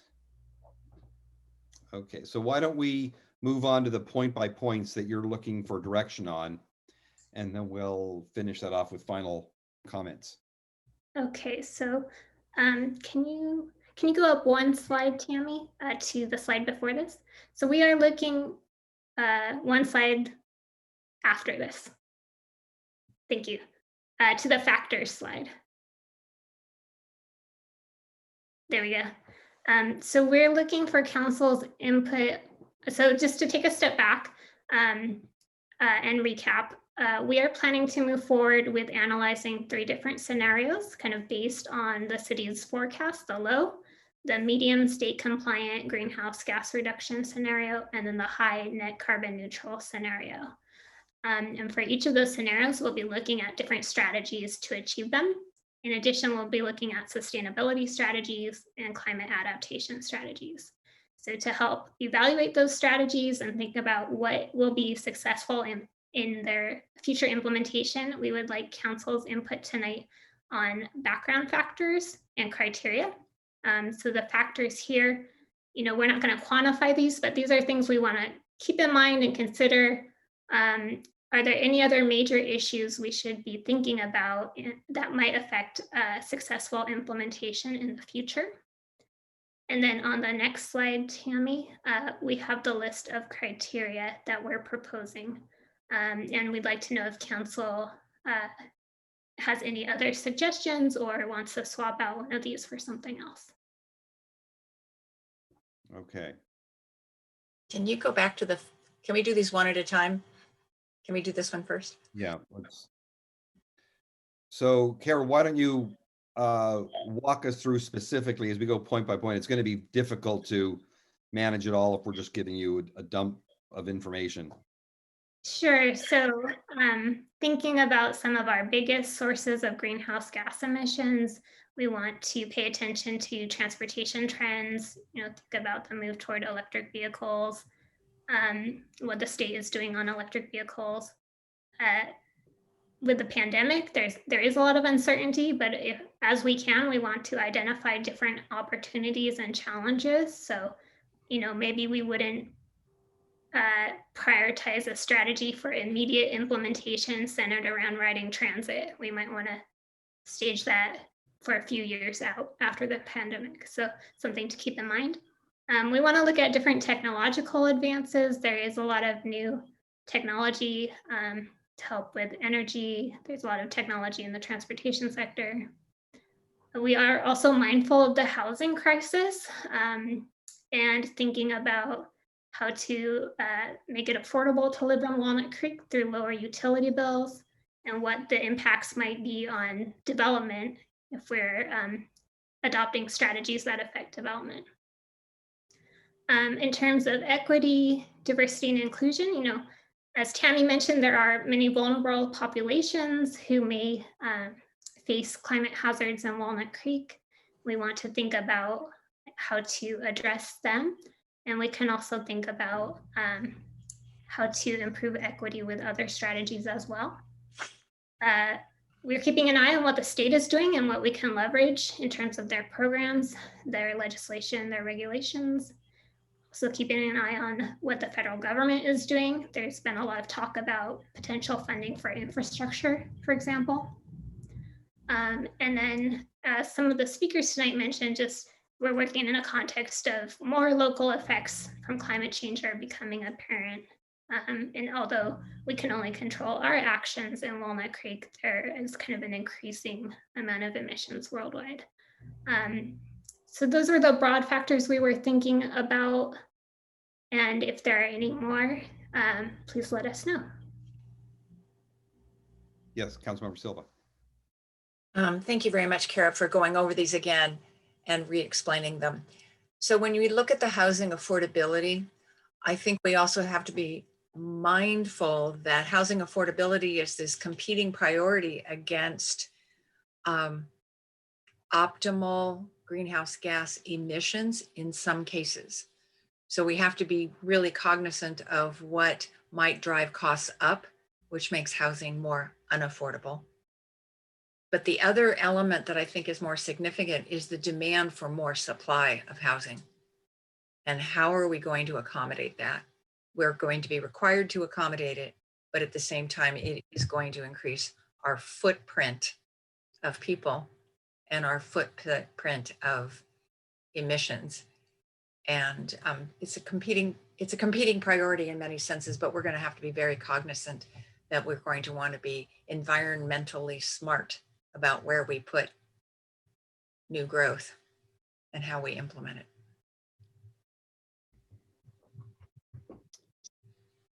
Okay. I think that was my comment, was really in that housing area. Thank you.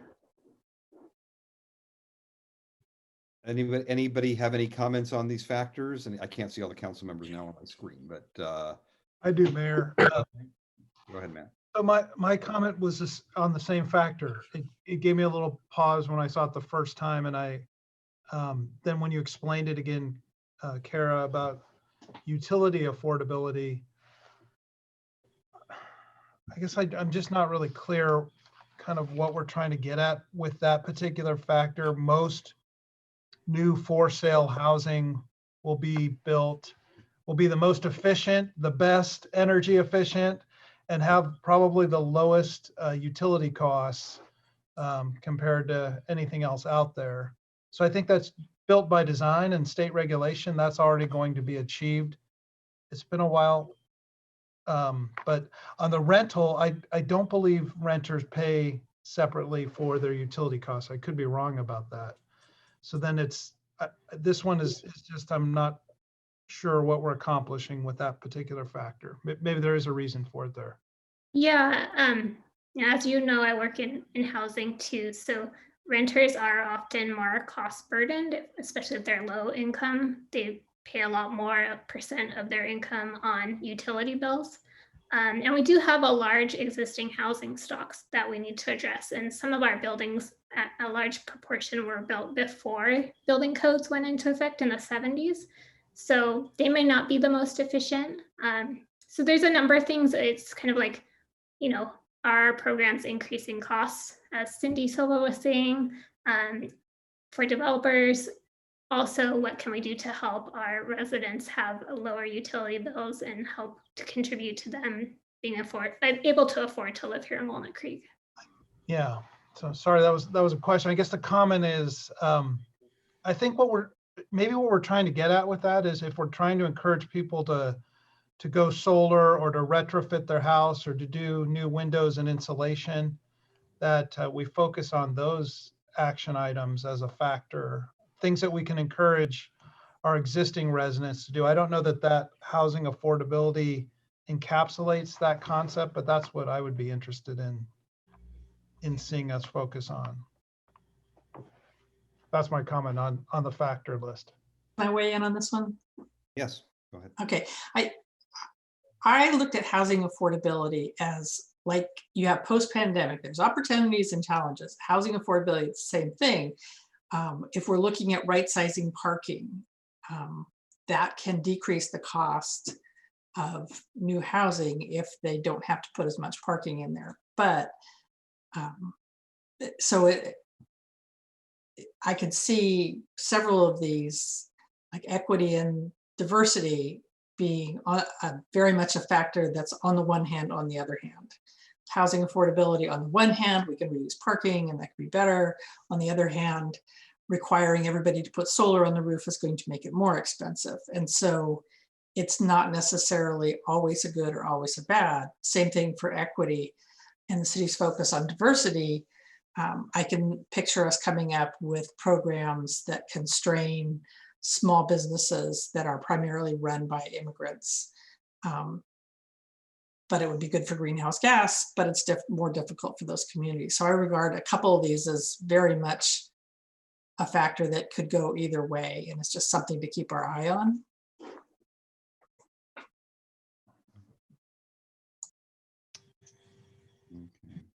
Okay. Yes, Luella. I think even though they are tangential to our first goal, I think everybody's kind of danced around the fact we can't lose track of everything else that's important to Walnut Creek. I don't want that statement misinterpreted that I don't understand how important the climate change is in future and near future. I get it. I'm there. One of the speakers said they were an environmentalist and a long time ago, and I can tell you that I was one too, way before pretty much everybody on council was born. But I also think that it's important that these things be here because we can't throw the baby out with the bathwater effectively. These are important, critical things for our community. And this is just telling me that we need to keep them together and to see how they relate to one another and make the policy decisions as they can. But if we threw out housing affordability, we'd be all right to just forget about housing and who was living there and everything else. I think we need to recognize that our decisions about just greenhouse gas affect so many other things that we're trying to accomplish. So I would leave them in. I apologize for the too many words, but I hope everybody understood what I was trying to say. Thank you. That was helpful to me. I do, and I agree. Now I have a better understanding. These are like the framework, background issues that are going to deal with all the other criteria. So I rescind my prior comment, and thank you, Councilmember Haskew, for educating me.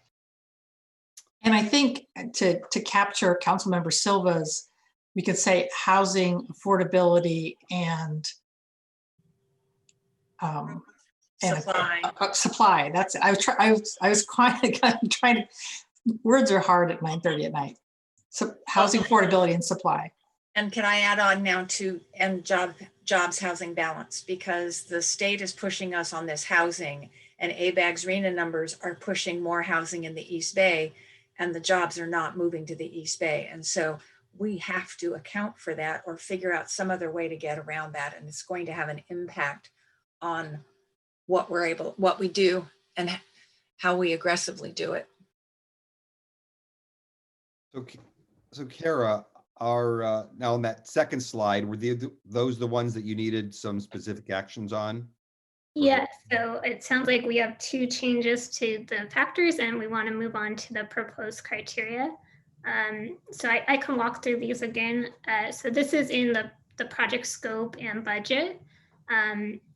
So a qualitative first pass of the strategies, we would evaluate them using these criteria. We'll look at low, medium, high estimated financial costs to implement the strategy, estimated financial savings from implementing the strategy and who those savings go to. The ease of implementation, is it very hard? It requires a lot of staff. Is it relatively easy? We will look at greenhouse gas emission reductions, low, medium, high. We'll look at co-benefits, and this can capture other positive benefits like creating jobs. It can also capture some of those adaptation and sustainability features as well. Like this strategy also improves air quality. Applicability, we will think about who is going to be affected. Is the city doing it? Is it something that the new developers in the private sector will be doing? We'll look at level of implementation. Is this a voluntary program like a rebate program, or is it mandatory? Is the city passing an ordinance that you now have to comply with? And then look at different potential funding sources to help pay and implement these strategies. Okay, so you're going to be providing us with almost like a spreadsheet, I suppose, of here's what the low, medium, high would be, and then at that point you'd be looking for direction from council of which way to go if we're going to. Correct. So this is a sample. Right. At the end, we hope to have a long spreadsheet of strategies with all the criteria. And then we'll return to council near the end of phase 2 and show how they help to reach the different scenarios and ask, what targets you would like to move forward with and strategies at that point. And are you working with a task force that is similar to how you did with phase 1 or any kind of outreach? Yes, so we are doing the same type of outreach in phase 1. There is actually, can you go 2 slides down, Tammy, to slide 31? So we have a range of community engagement that will kick off after this council meeting, a virtual community workshop for the general public, an online survey for the general public, stakeholder focus groups. So these were focus groups that council approved last February. They include groups from, for example, the business community, the development community, the environmental community, large employers, maybe missing a few categories, so please excuse me, and the school districts, which was one group that we were not able to get in touch with during phase 1, probably because they were focused on COVID. Right. So we'll do more of those focus groups and talk through these potential strategies and the criteria. And we'll also go through the commissions, so planning, transportation, and the youth commission. And I know, Cindy, you had your hand up in a second as well, but just quickly, so the specifics that we heard from many speakers tonight, that's what would be involved in this phase 2 discussion of the strategies and tactics that would be used. Right, so we hope to have a conversation with the community about, the range of potential scenarios we're looking at, what strategies we would need to reach them, how they look across the criteria, and we can look at some of those strategies or all of the strategies in the climate emergency resolution alongside any other strategies we need to consider to reach those greenhouse gas reduction goals. Okay, thank you. Cindy, you had some question, comment? First, before we move off of it, I thought earlier you said strategies are broad areas like reduce carbon emissions. And a lot of what we've been talking about this evening and hearing about it this evening are action steps or implementation steps. Did I misunderstand earlier? No, I think that there's been a little bit of shift in terminology over time. Tammy, I may be mixing my words up, but we will be looking at the level of actions. Tammy, if you want to jump in, feel free to correct me. We are a little fluid with the definition of strategy right now. So it can be the way that Kara described it, I think is consistent with how we're approaching it. And you can think that each strategy is going to have a bundle of actions to achieve it. And so we first look at the strategy and determine how to phrase that. What is it that we're going to focus on? What's the topic? What's the desired outcome? And then we develop out action items that go with it. Some strategies may be more specific and focused than others. It will depend on the support for the strategy and the other information, that the factors and the criteria that come with it. So then I have a couple of questions about criteria.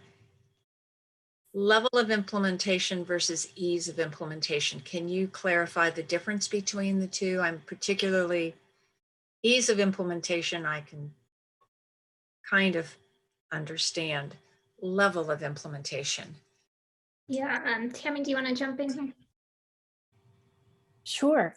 So ease of implementation focuses on resources capacity, essentially. And that is, so that gets around the feasibility issue, knowledge, skills, technology, infrastructure, what it might take to put a strategy from into full achievement. Level of implementation is different in that what we mean by that is, I believe in this case, it's talking about the range, the spectrum of what we call the spectrum of implementation. So we start with education. Are we looking to educate and inform? Are we looking to incentivize a change? Is it voluntary? Is it mandatory? So we want to have a sense of certainty that comes with it. All right, so let's take an example. Now that's very helpful. Let me take an example and see if I've understood you. So let's say we want to increase the number of our community members who are subscribed to Deep Green. Level of implementation would be words such as education, pay them to do it, which is an financial incentive, require them to do it, but sometimes you can't figure out how to, if you can. Okay, am I the gist of it? That's right. You got it. Okay. So yeah. So three of these: financial costs, financial savings, and GHG emission reductions will actually, you've indicated that they're low, medium, high, but that doesn't give council a lot of information for being able to say, let's focus on that one. But we're only getting low, medium, and high initially without any real quantitative data. Yeah, Tammy, do you mind jumping back in? So again, it is kind of this iterative process of starting big and narrowing the list down, and we'll go from more qualitative to more quantitative as we get closer to having a draft plan. Tammy, do you want to add into that? Yeah, and I understand the note there. I guess for framing, we could be talking about 50 to 75 strategies at first. And that's a significant level of effort to do detailed quantification of costs, of savings, of GHG reductions. That could be 20 hours per strategy to do that, which is bigger than I think what we need. So let me see if I understand what is feasible. I open a hotel guide or I go online and they tell me estimated cost by $1 symbol to $4 symbols. That's right. We're going to need you've got to make a stake in, they've got to give a range to some extent that low is less than $1, medium $1. I mean, we're going to get, you will get those ranges. We haven't set those yet. No, I'm just trying to make sure that absolutely. Yeah, we're going to get some ways to evaluate value. I mean, you want to invest in those things progressively that get you the fastest, because the sooner we get another 10% done, that 10% continues. If we are chipping away at the easy but not very not good return on investment, we're not going to get to our goals. if I understand. My last question, or is it really a comment? I think we should add health into co-benefits because that was mentioned numerous times tonight. Air quality could be both healthy as well as, hey, it's nice to see a blue sky and not a bright orange and black sky.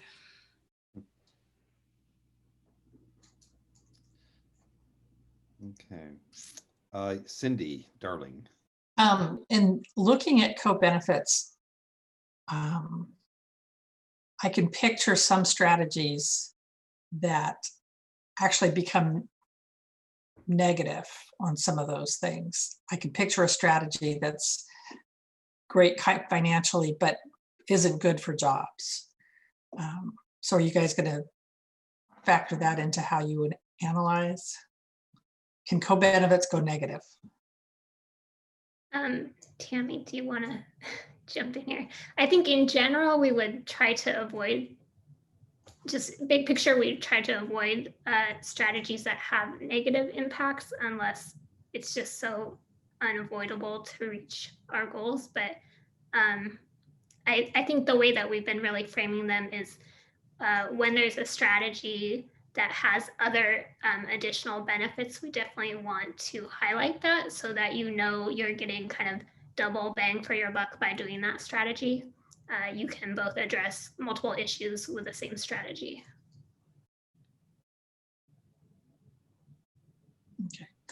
Okay. I can picture some, just the trade-offs involved in these kind of things. I can picture an action that is really effective but has a negative impact on something. We'll just need to make sure that we capture that as we go through and rate strategies.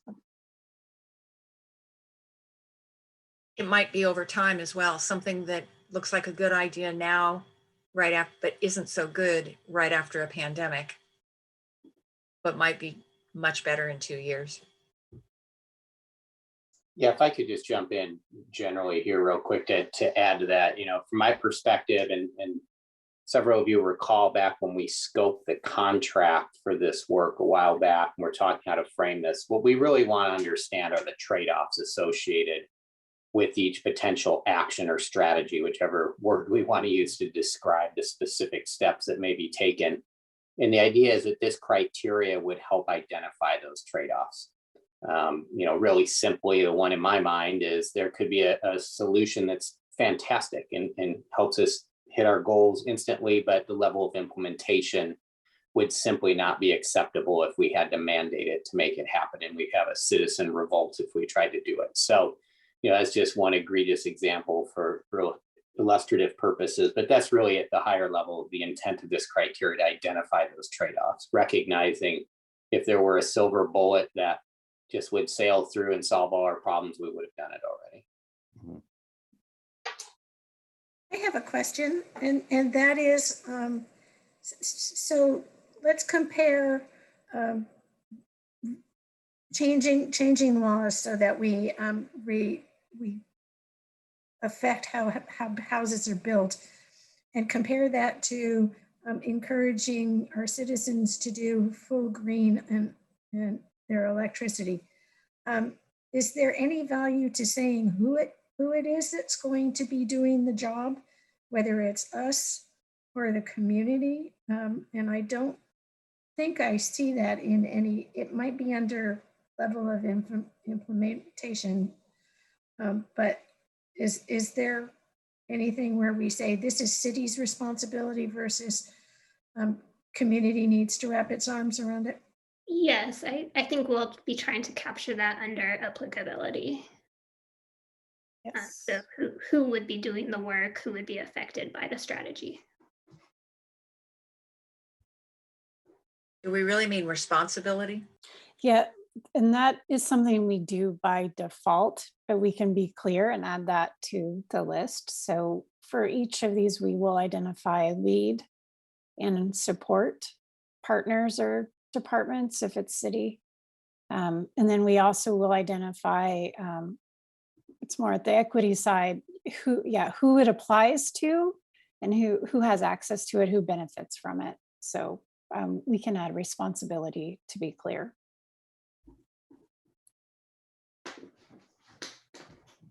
there any other questions? I'm going up and down the list here. So I don't believe there's a motion required on this. You're looking for the direction, and do you have enough direction as of now?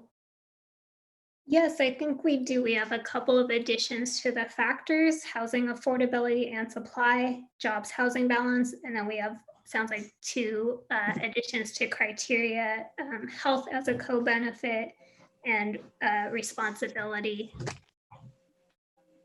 Okay, all right, thanks. And can we actually go away from the screen share and back to all of us? Thank you. So anyway, first of all, thank you so much for this wealth of information. There was a lot to go through, and I really appreciate everything that you walked us through on this. And obviously there's a lot more to still be able to do. I do want to say, and just kind of get a read of the council on this. Obviously, sustainable action plan and updating that, it's one of our top 4 priorities. And in fact, we're going to be voting on council priorities for the next couple of years just in a week. But this has been one. And we know that we have an active community in Walnut Creek. We see it not just from the people that spoke tonight, but also we hear this on Nextdoor. We get dozens of emails. And I do want to make sure that we're responsive to what our community is also looking for. And I certainly feel that we are in an emergency climate situation. This is something that we see in the news. We experience it through fires and drought and a host of other areas. Just Texas, I hope Texas has a lot more believers after last month than they had before. And I think that a climate emergency resolution goes in the direction that we actually have, that we have set as a council priority, and something that is aspirational, but also provides a level of urgency that we are doing on a parallel course along with the update that we're receiving from staff. So I would just like to get a kind of a read without going through the whole emotion on this, but is there a desire of council to see a climate emergency resolution come back for discussion from staff within the next month to 2 to at least discuss that this is something that we would like to see Walnut Creek implement? We know that a lot of cities have done this in the state, but is this something, if actually just a quick hand, is this something that you would like more discussion on, or do we want to leave this for the phase 2 discussion? And if we, I'm sorry? So I'll make a comment. I am very, very supportive of an urgency resolution. And I think what we're doing through this sustainability action plan, expanding the scope of it and also updating our climate action plan, is a key step in that. But I also think funding to do a series of actions over time is going to be more essential than anything. Ultimately, we're going to end up with a climate action plan without funding unless we actually take action to do that. And I'd be favoring talking about how we set up a sustainability fund that we would fund over time the way we have a homeless services fund, because I think those issues are that urgent. I would agree.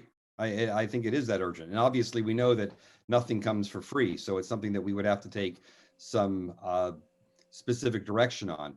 But I just wanted to see if this is something that we want to entertain and having staff come back to us with a specific climate emergency resolution, which I personally would be in favor of if we're working on a parallel path along with the phase 2. But if we don't have a council majority on that and would rather wait for the phase 2, then I think that's something that we need to understand as well. So if we just, Cindy Darling, I see your hand going up and down. I don't know if you have something to say. I mean, I think it has been a priority for the council before I got on. It is a very high priority for me.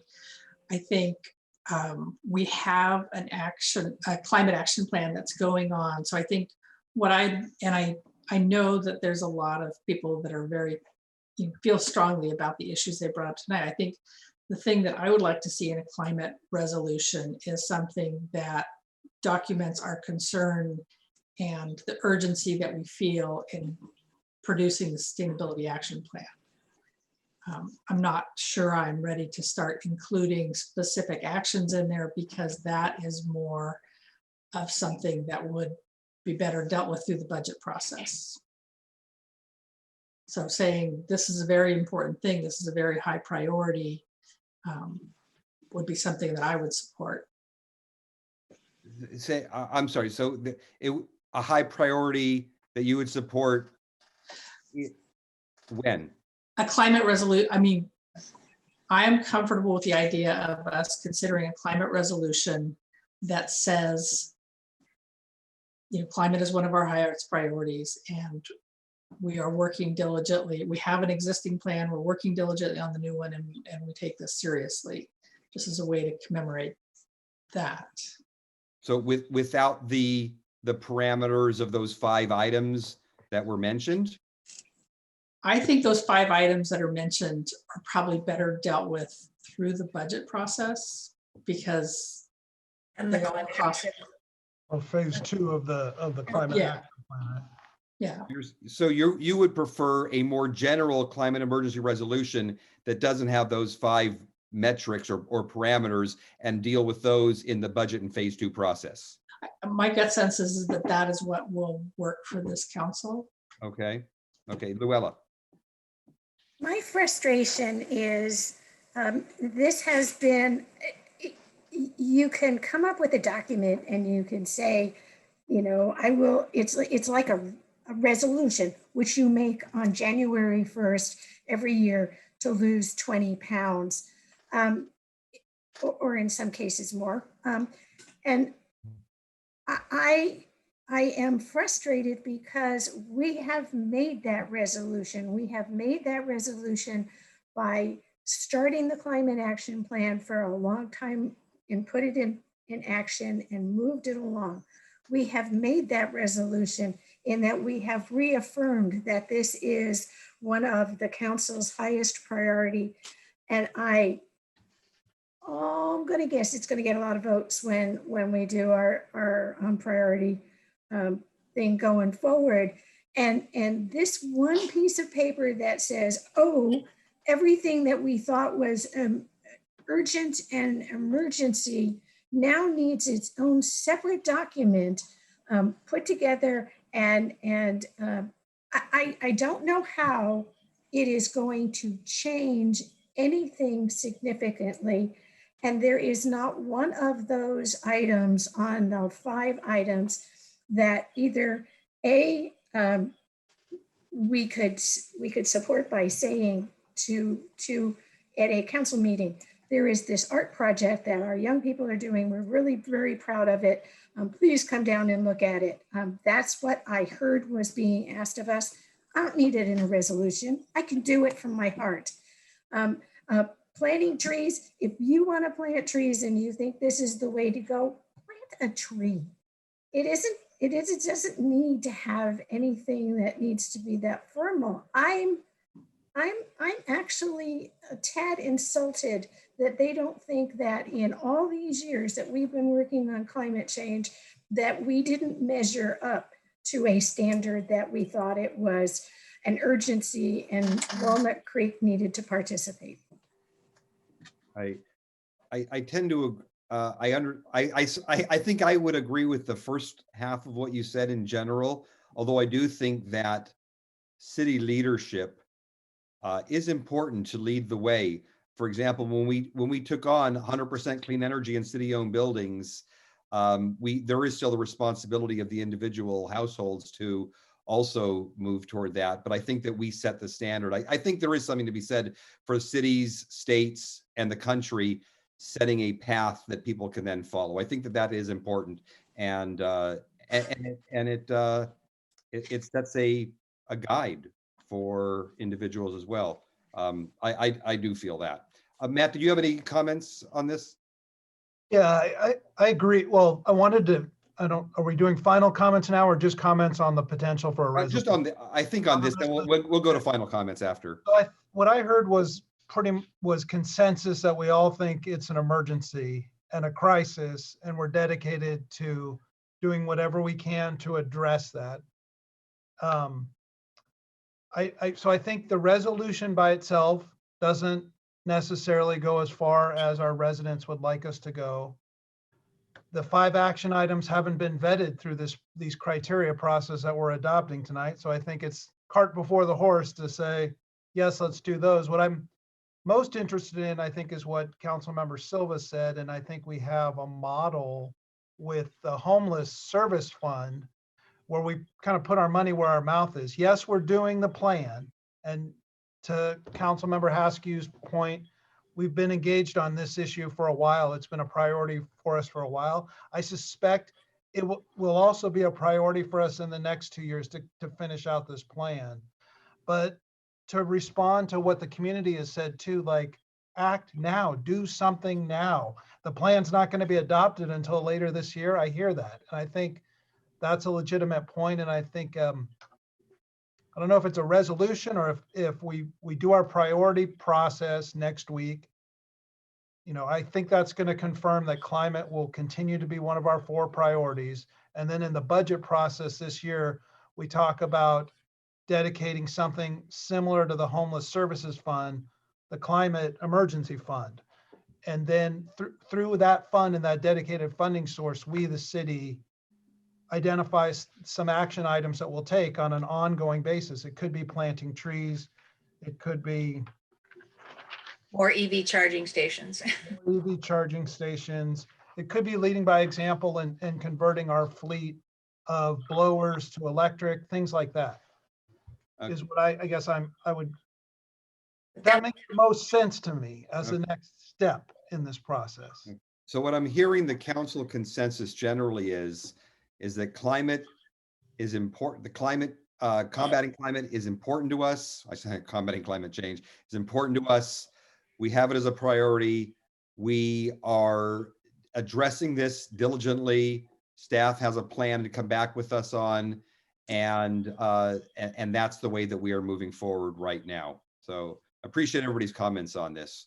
So let's go to just final comments in general tonight. It doesn't have to be very long. I know it's been a long night already. So why don't we start with Councilmember Silva? I'm going to thank staff, consultant team, and all of the members of the community that have provided input to us both here tonight over recent meetings. Somebody called me today and talked to me about it, might have had a divergent point of view. Then the work that's been done and the work that has been ongoing for almost 10 years in this regard. I mean, it took a couple of years to get to the original climate action plan. It didn't just rise up out of the ground in 2012. And I really want to acknowledge our former colleague, Bob Simmons, for his advocacy on that and his dedication to it and the work he still continues to do in that arena. I think we have a lot of things that we can do going forward. And I look forward to seeing the outcome of phase 2 as we move into phase 3 as to where we can start to really hone in on the future and what we can do more significantly in order to really make a significant change and contribution to the reduction in the impacts of climate change. Thank you, Mayor. Thank you.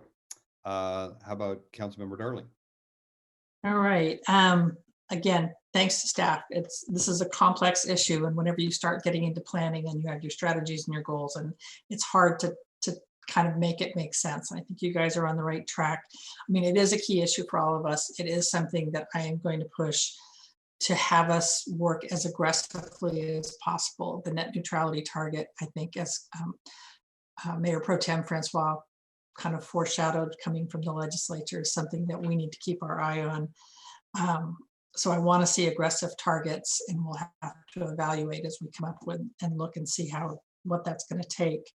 I want to make sure that the strategies maintain some flexibility as we learn things. I think there's going to be a lot of new technology around batteries, around artificial intelligence, around self-driving cars that are going to shape strategies as we go forward. So as you go from those strategies down to the detail, make sure we include enough flexibility there. And I look forward to seeing what you guys are coming up with and, you know, how we put this all together, and appreciate your efforts. Thank you. Councilmember Haskew. I am, despite the fact that it sounds like I'm angry, I'm really excited that this is a positive step forward toward getting the city aligned again and excited again about embracing climate change prevention activities. I am excited that there are people out there who are passionate about climate change and trying to find ways that really make an impact. I am proud that Walnut Creek has been a leader over a long period of time with their leadership in climate change prevention. And I think we've got a really great team who will take us into the next level of being the kind of leader we are. We're a small dot in a big world that has a lot of issues to go, but I think our footprint can be bigger than that small dot, because I think we can show other communities and give them a guidepost to help them join the party. And so I think we have an extra special responsibility to do this well. So good on us. Thank you. Mayor Pro Tem Francois. Thank you, Mayor and staff, and certainly all the members of the community who have been so engaged and passionate about this project and the plan, and have provided really valuable input in phase 1. And I am confident we'll continue to provide valuable input in phase 2 and beyond. I think we're you know, I was educated on a number of things tonight, and I'm constantly learning in this area. So that's helpful to me. I think we've got a community that requires, you know, we've got an older housing stock, or at least I do, and that they require retrofitting to become more energy efficient and to get up to standards. I just had a consultation with a solar company this weekend, and you know, providing that information to residents about the federal tax credits that are available to install solar. This particular company mentioned how great Livermore was in terms of permitting solar, and I didn't like hearing that. So I want those contractors to say Walnut Creek is super fast. 1 to 2 weeks, I've got my permit, it's not an issue. I want us to be at the Livermore standard for solar. I understand only about 10% of our residents have solar now. And so looking at establishing some realistic goals and even reach goals for that is something I'm interested in. Then whatever incentives we can provide to residents to wean ourselves from natural gas. I think that's going to be the next step in this process, as well as shifting our own city fleet to zero emission vehicles, and then making that decision on our own personal lifestyle choices too. But this is exciting and certainly very important work. And I think we all understand the urgency of this. We all understand that there's not a minute to lose. It does require vetting so that we can, you know, they are aggressive targets, as Councilmember Darling pointed out, and they come with a wide variety of issues that we have to figure out in terms of cost and level of implementation and ease of implementation. So it's not, I think we want to be strategic in terms of the items that we're selecting, so that they have the maximum effect in achieving these very robust targets. But I look forward to doing that hard work with all of you and with the community. And I'm very excited to see this move forward. Thank you. And I'll echo that. Thank you again to staff. A lot more work to do as well, a lot more outreach. We have a vocal community that's very actively engaged in climate action. And I have no doubt that there will be people that are involved all along the way on this. To those people as well, we've heard you, we've received so much of this information, and we will be discussing these items as we move forward in this plan. I'm happy that Walnut Creek has been a leader in climate action in the community, and that we will continue to be. And I look forward to being a part of that process. So with that, we will adjourn to our next regularly scheduled city council meeting on April 6th, but also keep note of what the council priorities are that are voted on at our special meeting next Tuesday. And with that, I believe that's a night. We'll adjourn. Bye, everyone. Thank you.